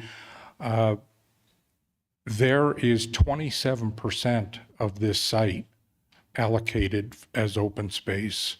That far exceeds the open space requirements that we would be required to provide if we were in a higher urban density type situation. We were careful to place all of the structures in a clustered pattern in the central area of the property, so we don't have buildings that are adjacent to or within stone throwing distance of our neighbors. So I think that the questions about a 40-foot water tower, they exist out there. They're right down the corner at Curtis Road and Judge Orr in the Saddlehorn Ranch development. And we're encouraged now to avoid seeking multiple wells and multiple, septic systems, and to try and develop central water systems that provide water for an entire community with one central facility. The other question that I believe Mr. Thompson brought up, and we have had some challenges in identifying a location that's suitable for the BOCES campus. I'll read from our letter of intent. You have this before you. It's on page 11 of your letter of intent regarding place type transitions. This is verbatim out of your El Paso County Master Plan. Place types are generally represented as they would be in the county geographically. While their representation in the transition graphics is generally accurate, some place types could be located anywhere in El Paso County and are compatible with many different place types. It is important to reemphasize the intended flexibility of the place types approach and their ability to morph over time as desires, needs, and opportunities dictate. Place types are not necessarily intended to be linear transect, always existing from most to least development intensity. Place types of varying intensity can appropriately exist next to one another given appropriate design activity and distance. Ultimately, the future is not entirely predictable, and our place types are the county's best approval to navigating the uncertainty in a way that can provide the safeguard desired character while addressing the needs of residents, businesses, and stakeholders as market conditions change and opportunities arise over time. And to summarize that, when the county master plan was adopted in 2021, there was recognition that those place types are not etched in stone, that they're intended to be dynamic, that there would be transitions, there would be a need to evaluate each application on its own merits. This is a centrally located facility for the rural school districts. I understand we're not going to be putting one home on 35 acres. We're not going to be putting one home on 5 acres. We clustered the housing element here. I'll make a comment here before I sit down, is the Santa Fe Springs development was mentioned. We were the planner for Santa Fe Springs, which was unanimously approved by the Board of Commissioners about 14 years ago. It's been that long. Had the Santa Fe Springs PUD development move forward as approved, it was approved for 5,470 single-family dwelling units with urban density. You've got Old West ranches there now on 35 acres. There were financial problems why Santa Fe Springs never materialized, and it went into receivership, if you'll recall. But 5,470 homes could have been built there, and probably after 14 years, most of those homes probably would already be constructed. So I don't think what we're doing is introducing anything foreign to the area.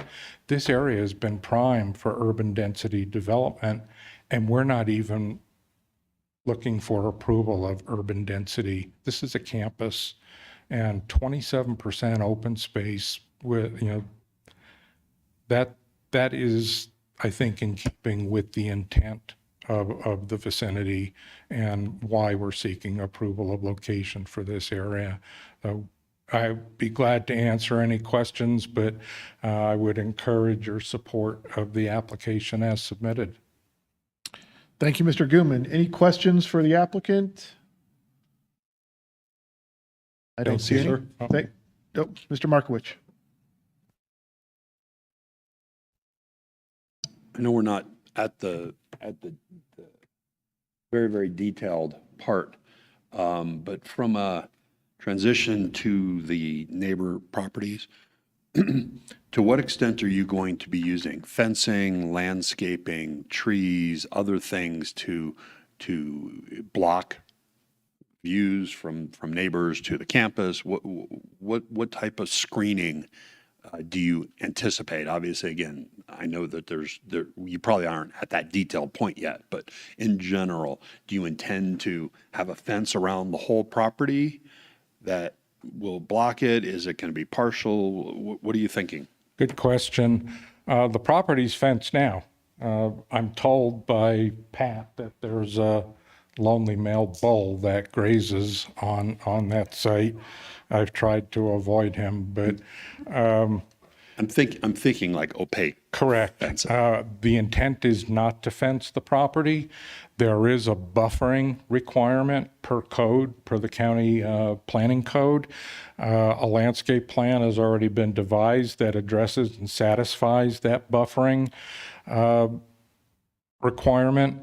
I believe the entire perimeter of the property involves planting 850 trees that'll all be irrigated. So we're not just going to put them out there and hope they survive. They won't. But 850 trees is the number that is required for buffers along each of our boundaries. One of the things that may have been difficult to discern from the plot plan that you've seen is we have currently a 180-foot wide transmission easement that runs along the east side and the south side of the property that was purchased by a utility company years ago. In perpetuity, that is a no-build zone. So we're counting that as a transition between our facility and any adjacent properties. 150 feet, that's pretty appreciable, but no fencing. So you won't see 6-foot cedar fences out there. There will be internal landscaping for each of the buildings as required, but as a minimum, the development plan is required to provide a landscape development plan. And I know there are 850 trees on there because I put almost all of them on that plan myself. And but does that answer the question? Yes, and you just mentioned the electrical easement, and I can see that on the plan. Are there electrical lines there now, or this is just anticipated for future? No, the easement that is there now runs from the Bosse's property south into the Rodriguez Ranch property also. I believe that was purchased by a utility company. I don't recall the name of it. It's not Mountain View, in 2014. And part of the deed restrictions is that there's no development allowed within that easement whatsoever. But like, are there high tension lines there Yes. now? Okay, Yeah. thank you. Thank you. Any other questions for the applicant? No? Okay, Thank you. thank you very much. Is there any discussion among the commissioners? Mr. Trowbridge? I do have a question or some questions for staff. I could Thank ask you. staff to come back, Ms. Elgin, come back up, please. and it may be more for Mr. Kilgore or Ms. Harrington if she comes back. My first question is, under the approval criteria, it says the application is reviewed for conformity with the submittal and processing requirements. This project seems very expansive, and it's not just the approval of a location approval for a school. This is a campus. So I'd like some explanation of how this is conforms with what's in the land development code for approval of a public utility or a school location. If you can answer that, it may be above you. I don't know. That may be above me. Mr. Kilgore, did you understand the question? I believe so, sir. I think I would just point out that this is just an approval of location for a school. So is this an appropriate I will disagree with you. I believe this is an abuse of the process. There are actually several things within this plan. I would be troubled by the approval of just the school buildings alone because there are half a dozen buildings. So I would view potentially each of those as a location approval for a school. But I could be persuaded that the school campus itself could fall within that ambit. However, there's also the question of the water utility, which is included in this. So we're actually being asked to approve not only the location of a school, but the approval of a water utility, unless you're going to tell me that's going to come back to us. I think Ms. Parsons has some history on that, but you can disagree, sir. That is your part as a planning commission member to make a recommendation. So, But are we not being asked to approve the water utility as well as part of this application? Carrie Parsons, Planning and Community Development. So first off, in terms of the criteria for processing, the requirement for the application to be heard within 30 days of complete submittal. If the applicant did not agree to waive that, that has been met, sir. So your number one question, was the processing done correctly? The answer is yes. The applicants did agree to waiving that 30-day get me to hearing regulation. So number one, yes. Number two, the citing of the water infrastructure to serve the development, a community system that ultimately will hook up to the, I believe you said Meridian Metropolitan District for services. It can be included as a part of this. If it were done separately, it would actually not be before this planning commission body. It would have been part of an expansion of a major utility under a 1041. We probably would have approved that administratively. So that wouldn't have been in your purview. But now, because it is included as a part of the approval location application, you are seeing it to support the project's uses. And then I would remind the body that if this were a state college and the college were coming here, you would cite that as well. Dormitories, restaurants, gymnasiums, very similar situation to this. So that would be in the purview of a approval location, sir. So I think I've answered all of your questions and perhaps clarified some of them as well. Thank you. Mr. Chair. Yes, Ms. Seego. Thank you. I'd just like to add to Ms. Parsons' answer that the approval of location process as it's set forth in statute applies to any public way, ground, space, building, structure, or utility. So to the extent that any of these individual elements are considered a public utility, a public structure, a public building, then it would be appropriate to hear it through the approval of location process. Thank you very much. Mr. Markowitz. Ms. Siga, for this, I just want to be a little bit more clear on the process. Obviously, we're the approving body, and this won't go to the Board of County Commissioners. As this process goes along, there are obviously designs and various things that are going to need to be submitted. Is there going to be at any point a return to this body for approval, or if we approve it, then everything else from this point forward would all be just an administrative review? That's a question for planning department staff. So Mr. Okay. Kilgore, I don't think it's yeah. Okay.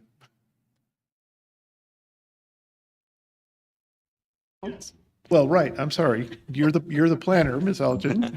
You know what the answer to that question is. It would come back with a site development plan, which would be administratively approved. Okay. Anything else? Okay. Ms. Jack, if you'd like to make a motion, thank you. Thank you. Mr. Chair, with regards to agenda item 5A, file number U241, for approval of the location of the BOCES, I move for approval in accordance with the attached resolutions with three conditions, one notation, and with no need for sufficiency for finding of water quality and quantity and dependability, that this item be forwarded to the Board of County Commissioners for their consideration. Except for that last part, we don't forward this to anyone. Oh. So we don't have. Oh, well, then we get to approve it. Yes. Thanks. So you recommend approval of Yes. of this application. Sorry. Is there a Mr. second? Chair, I will second that. Mr. Byers, thank you. Any further discussion? Mr. Chair, Carlson? yeah, I'd just like to make a comment. I think this is about more than just the location. And when we're talking about the preservation of rural life, it's not just about wide open 35-acre parcels. It's about people living in these other towns and how do they keep their kids there and how do people have jobs in that area. And I think this goes a long way to preserving the rural life out in that area. You've got families that are moving out of rural areas because they don't like the education available to their kids. Their kids can't find jobs in these areas, may not want to go into the ranching business or whatever business is there. So I think this goes a long way to preserving the rural way of life out there. So and it does fall within the area of change and in the new development overlay. So I'm in favor of this project. Thank you, Mr. Carlson. Any other comments or discussion? Seeing none, I will call the roll. I'll start down here. Mr. Markowitz. Aye. Mr. Byers. Aye. Mr. Whitney. Aye. Ms. Jack. Aye. Ms. Fuller. Aye. Mr. Trowbridge. Nay. Get it in the right place. Thank you. Mr. Carlson. Aye.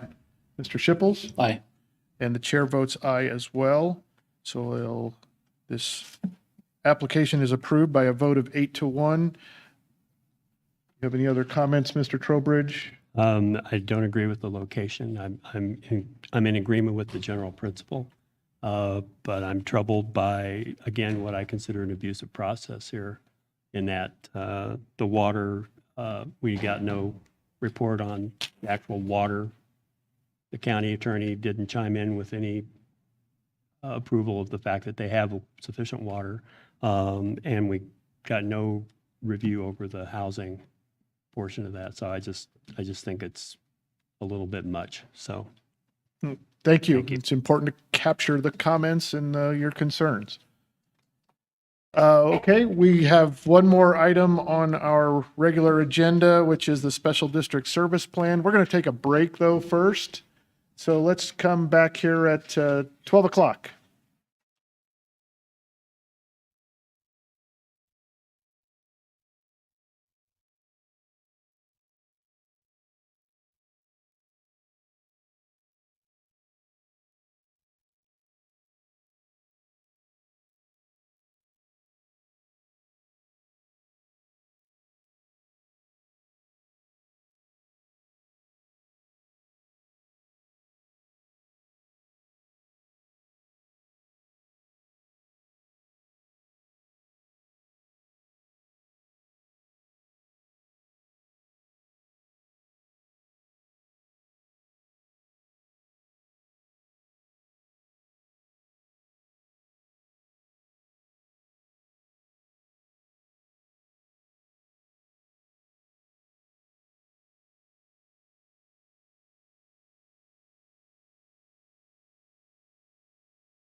Look,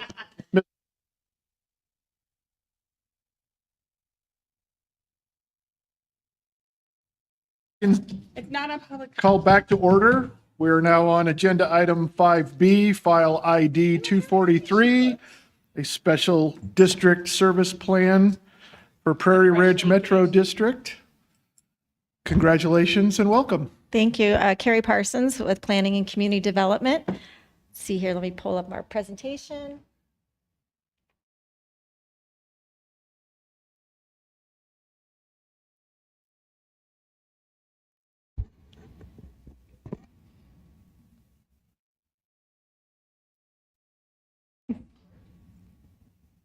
We'll strike that from the record, Miranda.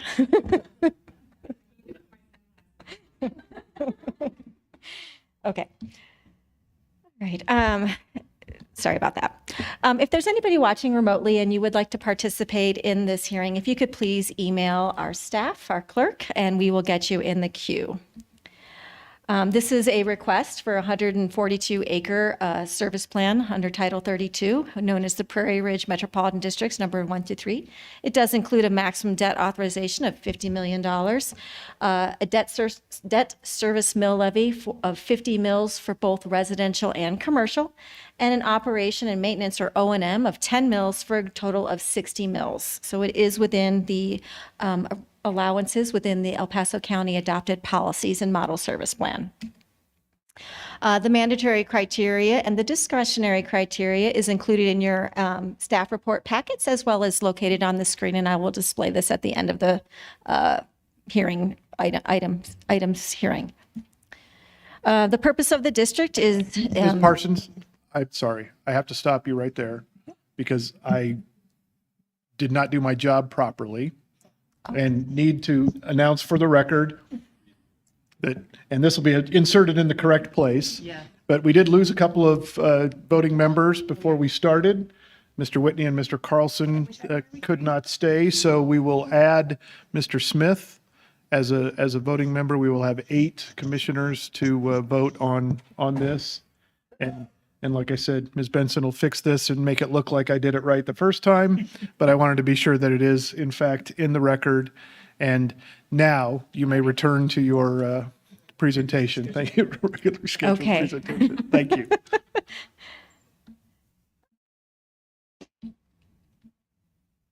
Okay, the purposes of the district are those listed on the screen, also in your staff report, and they are within the statutory provisions of Title 32. This application does include covenant enforcement, although they are not specifying an additional special purpose mill levy of 5s within this service plan. History of this property previously was known as the Janes property. So you did see that Janes sketch plan last spring, which included about 450 single-family homes, 4.5 acres of commercial, several open space tracts, including trails, parkland, and drainage, as well as a small centralized location of commercial. There was opposition to the Janes sketch plan, if you recall, and so there was some tapering that occurred and some restrictions. So north is actually to the west on your screen. And so pointing that out, this is Vollmer Road here, which is to the east, and then Poco Road to the north. So we had the larger lots tapering. This is 2.5 acre lots here, providing a transition from the 5 acre lots. I'm calling that out specifically because there is going to be 6 lots that are anticipated to be on well and septic, with future opportunities, if needed, to connect to central water, which the district would then be design constructing. And then ultimately, that would be turned over to FAWA, Falcon Area Water and Wastewater Authority. And then we did have a transition of ranch restricted homes here adjacent to one of the existing rural ranch properties. And then on the west side of the sketch plan, we had some half-acre lots with some additional setbacks to provide a further transition. And then centralized in the development is that urban area, which the district is going to provide much of the services for. In terms of the existing mill levies, we're about 73 on the property now. So if we maximize at 60, we're up about 133, which is consistent with what we see in the Falcon area for mill levies with new development. In terms of the special ownership tax impacts, which is something that the county commissioners, the bottom line is yes, SOT taxes do get reduced, but overall, general sale property tax goes up by about $7.8 million through the life of the special district.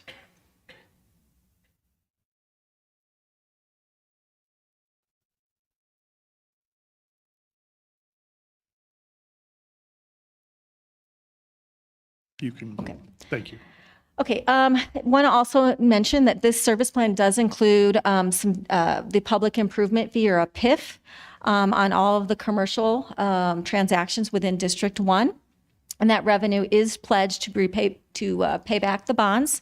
In addition, there are going to be facility fees imposed, and I have those listed on the screen. So about $1 per acre for the commercial, $2,500 in addition for each single-family detached unit, and then about $1,500 for an attached unit. And again, that revenue would then be pledged to pay back those bonds.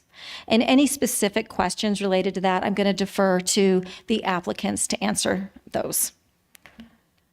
In terms of master plan, the master plan compliance was actually found at the sketch plan approval. And then additionally, the district is compliant with the uses and the densities approved within the sketch plan. And of course, our master plan does encourage that development pay for itself, and special districts are one of the vehicles that developers can use to pay for themselves instead of burdening the taxpayers outside of the development.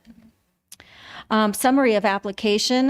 The applicants did provide a letter from the adjacent district, Sterling Ranch, that Sterling Ranch could not and didn't have the ability to design, construct the improvements outside of the Sterling Ranch development. So the need has been provided by the applicant in their submittal. See what else here. The applicant has demonstrated in the financial plan in support of the submittal that they have the ability to discharge the debt with that 10-year refinancing. So 10 years, then refinance at another 30 for a total of 40, which is allowed within the policy plans that the Board of County Commissioners adopted. And then there is no central provider like Colorado Springs Utilities to provide all four services. CSFD is not going to be a provider here. So the applicants will be providing design and construction of fire hydrants, which then the district will actually maintain the special district, not the fire protection district, for clarification. Any questions on the application summary and the things that I've kind of highlighted for you before I ask the applicant to go into details? Mr. Markowicz. So you mentioned you had the photo of Jane Ranch, or Jane Ranch, and now we're talking about Sterling Ranch. Can you, how large is this metro district? Is it covering a number of different properties, or just Jane's? Is Jane synonymous with? So Jane's, so Jane's property, that was just kind of the historical name in the Falcon area. And so when the development team went to market, they modified the name to something a little bit more marketable, such as the Retreat at Prairie Ridge. And so this development is now known as the Retreat at Prairie Ridge. They're synonymous, not right. It's the same, and it is about 142 acres. It doesn't overlap with another special district. So Sterling Ranch Metropolitan District is across to the east, across Bulmer Road, and then there is not a special district to the north, west, or south of this property.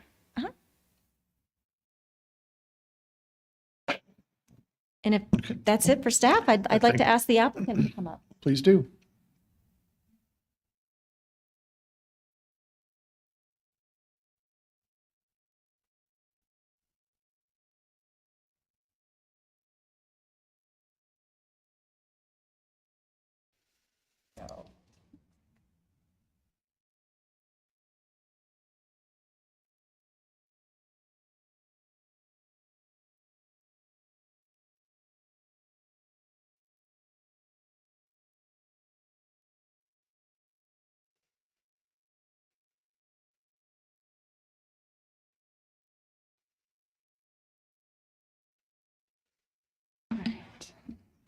Right.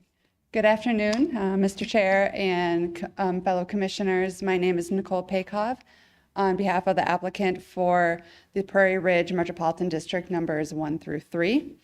We are requesting your recommendation to the Board of County Commissioners to approve the service plan for these 3 metropolitan districts. We have worked closely with Ms. Parsons and her staff, and it's been a pleasure as always to work with her. And we have prepared this service plan that does not deviate from your model service plan or the county special district policy. I am grateful for Ms. Parsons' presentation. She hit on a lot of the highlights of this project and this service plan. I will go briefly through our presentation and just note a couple things that I would like to bring to your attention. Here it shows the district location, which you are likely all familiar with. And again, just another map showing the district boundaries. There will be 3 districts within this project, within this parcel. The first district, district number 1, will consist of the commercial property, and then districts 2 and 3 will be the residential property, the high density in district 2 and medium density in district 3. Because the project is split up between commercial and residential, we are requesting multiple districts, and also to allow the development to proceed in phases. This will allow residents to take over those residential boards much quicker. And that's another reason for why the Sterling Ranch districts are not really suitable in this particular circumstance to provide these services, because it would delay that resident takeover. This reiterates what Ms. Parsons mentioned. We have 30,000 square feet of commercial space being proposed and almost 450 residential units, which is in line with the sketch plan. Full build out for commercial is anticipated in 2030 and 2028 for residential. The major improvements that will be constructed by the districts or on behalf of the districts include the roadway improvements. That's the Briargate Parkway that will create an east-west corridor through the project. There's also Dines Boulevard as well, and then the internal roads. Water improvements will be constructed and sanitary sewer. There is a large detention pond that the metropolitan districts would own and operate, as well as the park and recreation improvements they're anticipated to own and operate as well. And the next few slides are maps depicting those improvements. As you can see here, these are the major roadways. I apologize, this looks hard on my screen to read. There is blue lines running through the roadways and yellow and red lines as well, depicting the water and sanitary sewer. And these are in the service plan as exhibits, so this shouldn't be the first time that you're seeing them. The drainage and the detention pond are shown here, and then the landscape and park improvements you can see highlighted in green. And to reiterate the financial plan, the debt authorization that we're requesting is $50 million. And there's a slight typo on here. The estimated cost of the public improvements is closer to $46 million instead of $45 million. We are requesting the maximum debt maturity term to be 30 years, which is in line with your model service plan. And the same with the debt and operation mill levies, 50 mills and 10 mills for a maximum combined mill levy of 60 mills. This slide shows a calculation of what would be the district impact on a residence. Here it's $800,000 residence is close to the average of what the residential units will be in terms of value for this project. As you can see, with a total mill levy, if all 60 mills are utilized, what a resident would see is roughly $3,432 in taxes owed each year, $286 per month. The following slides are taken from the service plan. They show the financial plan in more detail. Lacey Knowles from D.A. Davidson, who prepared these projections, is here in attendance if you have any questions for her, and along with the applicant as well. I will just breeze through these and she can return and go through them if there are any questions. And I'd like to just end with these are the conditions for approval that we will be asking the Board of County Commissioners to find for us for the service plan, but we're also asking for your recommendation of approval as well today. Thank you very much for your time this afternoon, and I'm here for available for questions as well as the applicant and Ms. Knowles. Any questions for Ms. Paykov? Thank you very much. Thank you. Is there anyone in the audience to speak that wants to make a comment on this topic, this application? I don't see anyone. Still no one online. Commissioners, any discussion?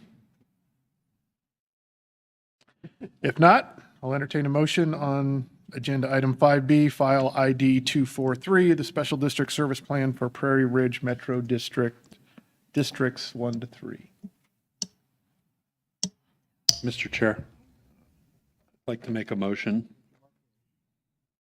with regard to agenda item 5B, file number ID 243 for Special District Service Plan Prairie Ridge Metro Districts numbers 1 through 3. I move for approval in accordance with the attached resolution with 6 conditions, 1 notation, no waivers, and a finding of water sufficiency or insufficiency is not applicable for water quality, dependability, and quality. This item, and that this item be forwarded to the Board of County Commissioners for consideration. Thank you, Mr. Markowitz. Second. Second, Ms. Jack, thank you. Any discussion? Call the roll.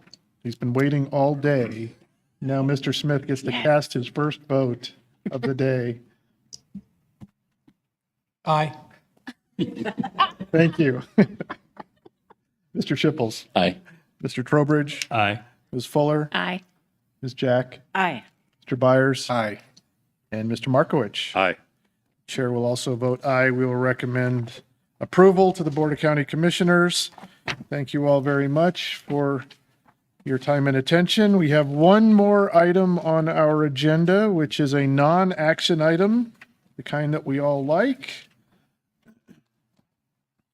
And so we get to hear about the Land Development Code update.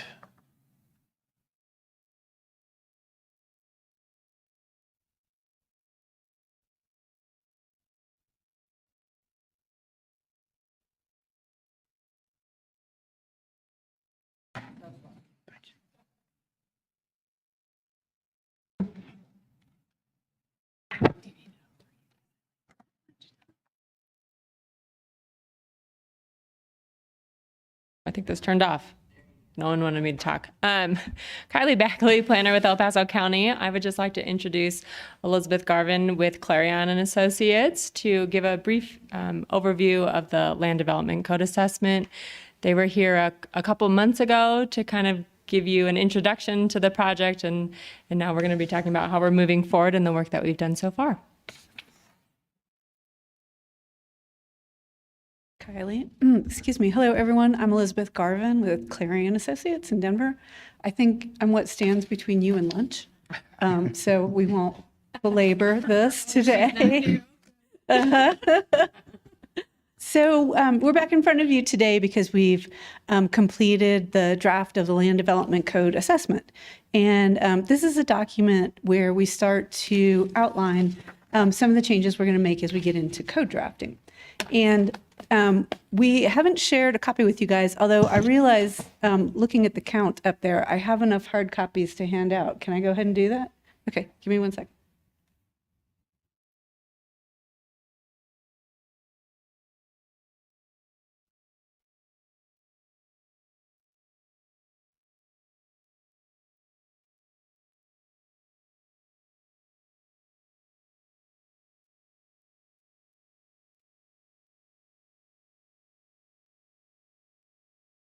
Document is also going to be available online at the beginning of next week, and it'll be online in a format where you can comment on it, and that's what we're looking for. But today we're just introducing it, so let me go through and talk about it a little bit. So we'll do an overview of the code assessment. We'll tell you about our working group meeting that we had yesterday. We had Commissioner Trowbridge there. We had another commissioner, his name escapes me. Thank Mr. you. Murray's former member, okay. former and hopefully future, but Okay. We had a great group. We'll talk about our next steps on the project.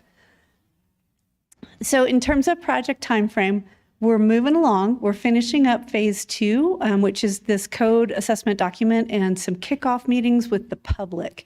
Those will follow getting this draft posted and letting everyone have a little time to look at it.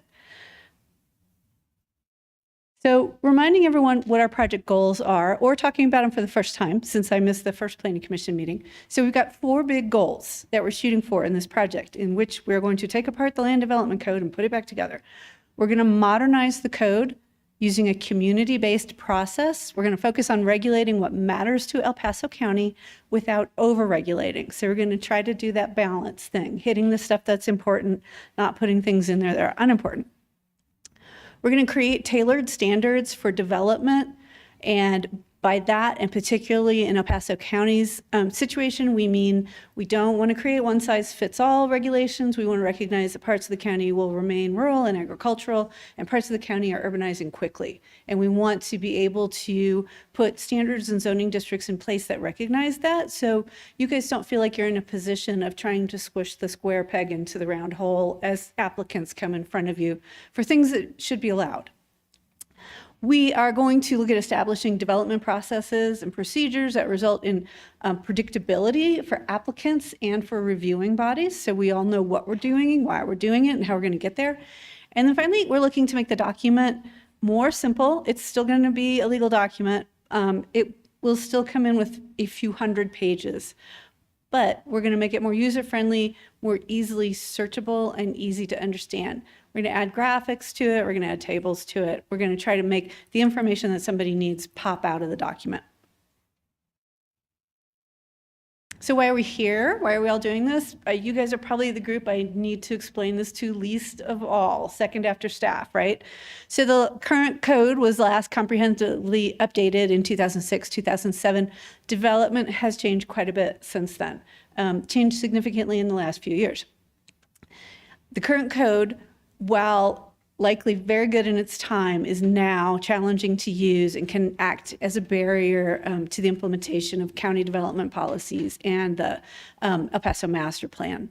And so what we want to do is realign the code requirements to make sure that it's easy to get approvals that the county wants to see. And by the county, I mean the community, speaking through planning policies and documents.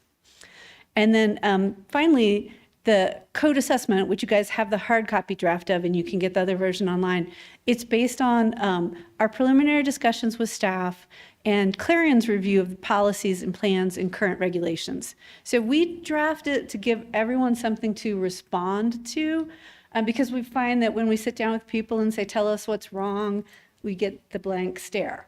So the goal of this document is to get people saying yep or no, or hey, you forgot something. These are all acceptable comments. So this creates a framework for drafting for us. So just to tell you a little bit about some of the things we learned putting the LDC assessment together. When we get in and start drafting, we definitely want to work within the zoning district lineup, the whole range of zoning districts. You can see from this little table we have here that there are 1, 2, 3, 4, 5, and part of 6 districts that get used in the county. 3 of them account for, I think, over 80% of the zoning in the county. From what we are hearing and what we see in the planning and just listening to the meeting today, there's more going on in El Paso County than 3 districts should be covering. So we want to make sure that we figure out what 4 or 5 other districts might be useful and put those in place. And if need be, transition out of some of these existing districts into something else. It's a conversation we'll have across the length of the project. Are we building the right districts to see the right development? We want to go through the current code and consolidate all the district-specific information in one place. So that'll be dimensional standards, that'll be information about uses, that'll be district-specific information. We want someone to be able to flip the code open and have a landing page with most of the things they need and references to the other things they need. So we want to make that easy. The other big change we want to start talking about is linking planned unit developments to base zoning districts. And so this is when we get the new districts in place, the old districts and the new districts, instead of having someone come in and say, I built this fabulous PUD, it applies to my property, we want them to say, I started with the county's existing zoning districts and I need to make 7 changes to them.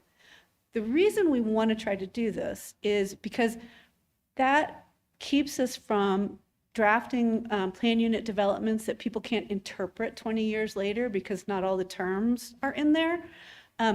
It helps you guys as decision makers and the Board of County Commissioners see if the county's negotiating against itself, right? You've got a baseline now. This is what we want to see.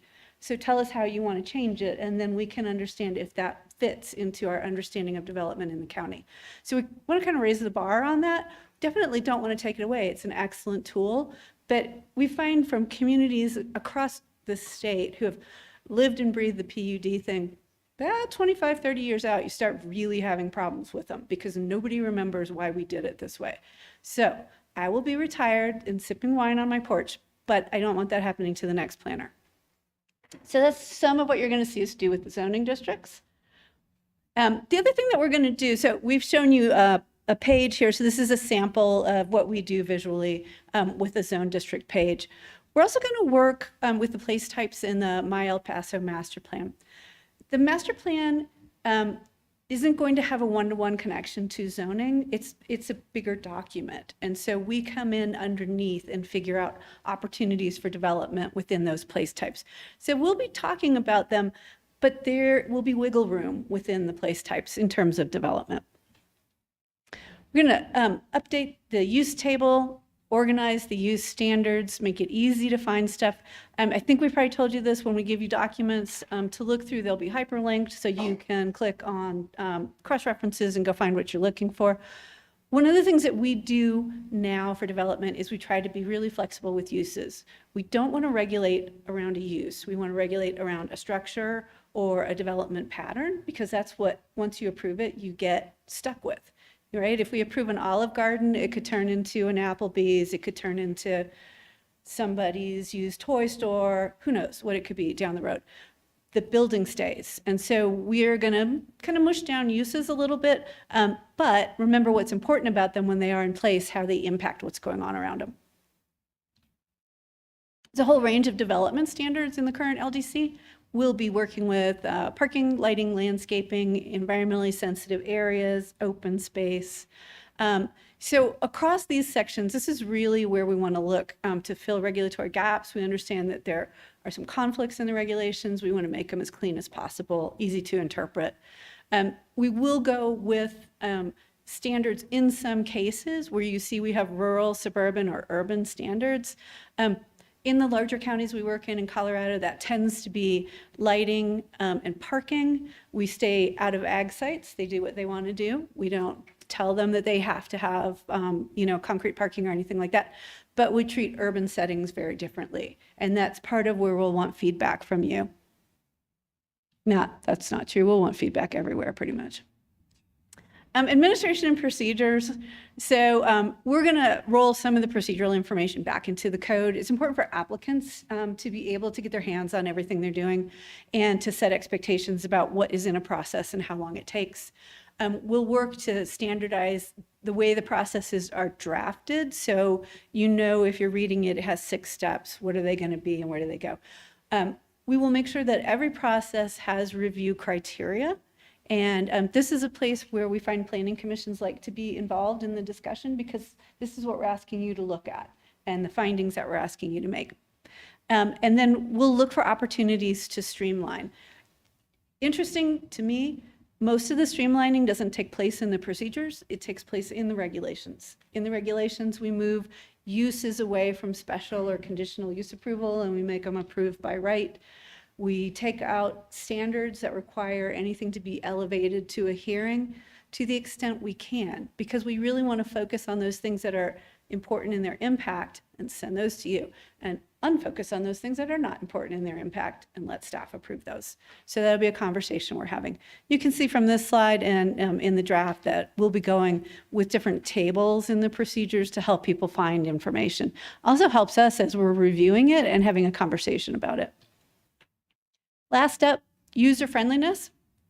We group like information together. We kind of treat this as a reference document. So we think about how do people use reference documents and how do we organize information that leads an applicant or staff or other code user through the document. We'll make sure we work to eliminate conflicting standards, clean up all the definitions. We're a little nerdy about definitions. We think that's a great place to stay out of trouble. So definitions for everything. Add the graphics to tables of flowcharts. Work with what's in the current administrative manual to decide what stays and what goes in terms of procedures and the rest of it.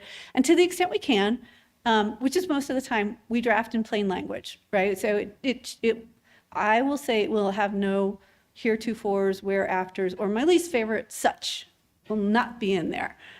We'll see. We'll see. I'm going to say that, and then there's going to be one that slips by. So whoever finds it, I'll give you a lollipop. Right, exactly. Exactly. But makes me batty. I'm sure it makes other people batty. So for the document that we shared with you, the code assessment, which is this really high level view of where we think we're going to start. It's a roadmap. We'd love it if you had time in the next month to get online and comment. The way the comments work is yours are public and everybody else's are public. And so you can thumbs up other people's comments. I don't think we let you vote people down. It's only positive.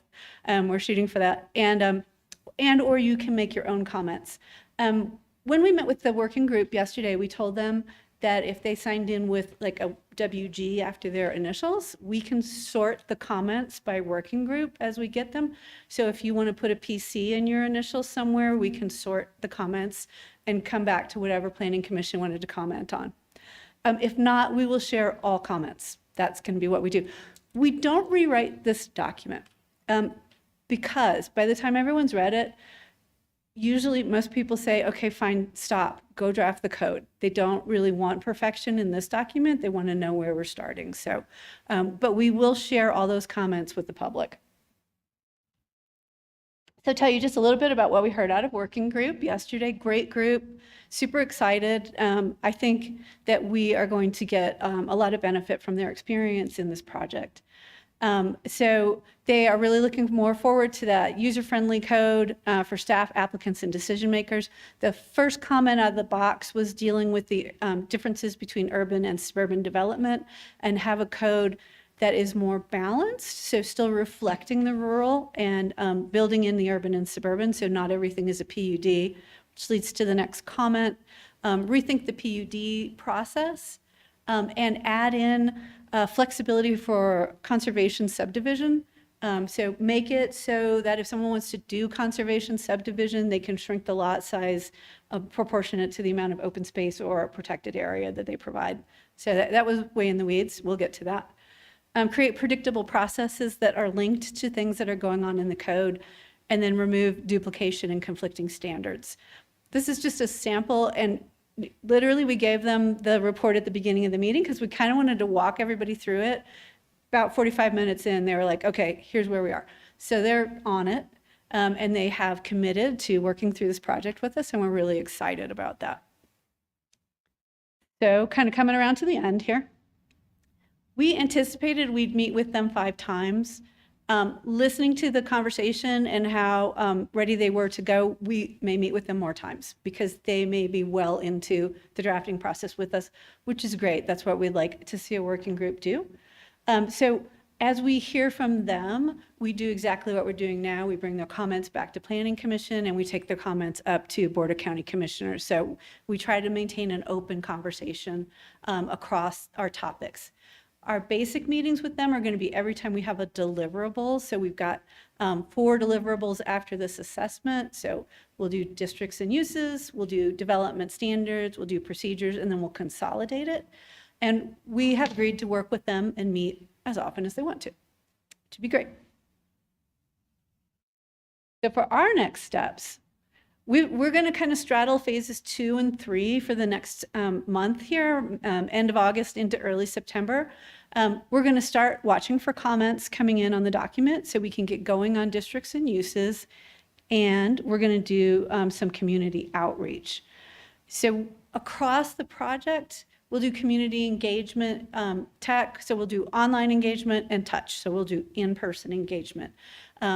So we're going to start with a survey that's going to be available on the website on Monday, I believe, and it's just a general community-wide survey. Anybody can answer it. So that's an invitation to anybody who comes to the website to tell us a little bit about how they're involved with the county. We will have the draft code assessment up for comments. As we move down the road, we'll have learning sessions videotaped online. So we teach people how to read the code and how they might want to think or comment on the document.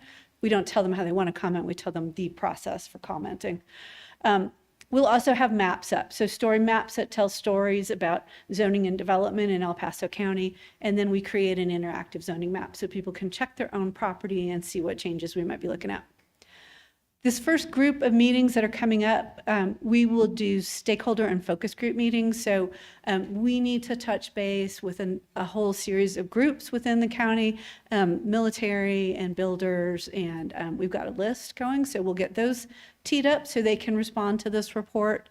And then we'll just do some open house meetings in different parts of the county where residents can drop in, business owners, whoever, and talk to us about what they're seeing. Just to tamp down expectations, we don't hear a lot at the beginning of a project. Usually takes a couple really good rumors to get people in. So, and we don't want to foster the rumors. We'll just let those come up organically. We'll see what people get wound up about. And I'm sure as we go through the next legislative year, the state will help us get people involved in the process. Oh, yes, they will. So we'll see where all that goes. But, you know, the feedback will just kind of flow in lightly for the beginning of the project. And then usually, honestly, we touch on something where people want more information or where they get wound up. It used to be sign codes, but these days it's housing. And so we'll start talking about that, and then we'll get more people involved, which is great because no one argues about the sign code then. We will be doing 1041 regulation update while we're at it too, which sometimes these days gets the solar and wind folks involved. So we'll see where that goes. So we'll have our schedule on the website, and we'll be doing some invites to people. I think early September is when we're going to get those outreach meetings going. As I said earlier, we're going to keep this draft open for about a month, so mid-September. And so if you want to poke around and look at it periodically, you can see what people are saying. Otherwise, we'll come back to you late September, early October, and give you an update. Tell you what we heard, tell you what's going on in the community, and show you how the drafting is going. So here's just a snippet of the kickoff survey. It's a simple survey, fill in the blank, sort of pick your favorite thing. The website, elpasocountyldc.com. And this is what the landing page looks like. This will change a little bit as we start filling in documents and information, but it's got a simple format landing page, and it tells people where to go to find stuff. That's the update.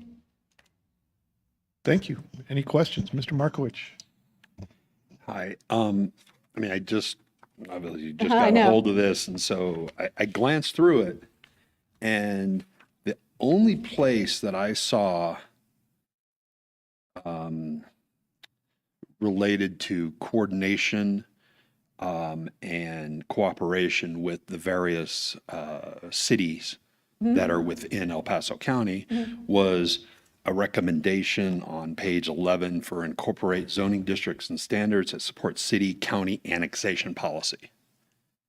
If it was me, you've got 4 key goals for the project. I would have a 5th goal of coordinating, cooperating with other jurisdictions' codes so that we can deconflict as much as possible. Builders that build in the city build in Fountain, they build in the county, and like I said, I would make that a very large emphasis of the project, is to make sure that we're making it as easy as possible to do business across the jurisdictional lines. That makes a lot of sense. And I didn't see it in here, and I would really like an emphasis on that. Okay. Thank you. Got it. There's an inherent issue with that. Sure, of course. Because you have Monument, Fountain, do not want to cooperate at all. So You can only get so much cooperation. So we'll cooperate as you can go ahead and possible. keep that on the record. I mean, if they don't want to play in the sandbox, they don't have to play in the sandbox. We can have a goal of cooperating. goal is to do Not our everybody best. might meet our goal, Yeah, which is exactly. okay. But we'll keep the table open if they want to come to it. Got it. It's fair. No, not everybody wants to play nicely. I get that. Mr. Chair, Justin, Yes. may I clarify? I would also like to point out that we do that internally as much as possible, and I know the consultant is working on that. However, sometimes making things mesh between home rule and statutory jurisdictions is difficult. Right. Yeah. Mr. Chair. And it's probably not always just desire to cooperate, but ability to cooperate. Yeah, it's not going to be perfect. I mean, I'm just saying, we're going through this process. Let's make an effort. And then the other question that I had, and I don't know if it's going to be listed on the website, is there a list of the working group? I would like to see a list and maybe even contact information for that group. Yeah, I think that's a little more challenging. And it might not be a public document for Okay, everybody, so but for us, We can get that I'd information like to shared with know you. We the tend not to composition make of that it. public, but And yeah. I don't know if I would contact anybody, but it'd be nice to be able to. I would point out that I'm the PC liaison, so you can always ask me if there's something you're interested in. Please email me or call me. I'll be happy to. Yeah, I would think we've got Tim as a conduit. We've got Eric in his kind of straddling capacity. But yeah, I agree. But people should be able to see who's on the group, but not necessarily reach out directly. So coming to you or through you to the members is probably the appropriate thing. I think that's how we handled it on the Master Plan Advisory Committee. Yeah. Is everybody knew who we were, but nobody talked to us directly. It was all filtered through, and I think that's probably best. Tim, do you have any other observations from yesterday? And No, she's covered it very well. I think it was a great meeting.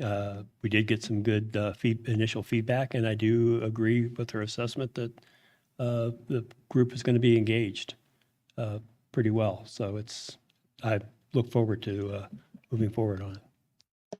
great, and yeah, thank you very much for representing us in this process. And I do encourage everyone to participate as much as you can in whichever of the fora you want to participate.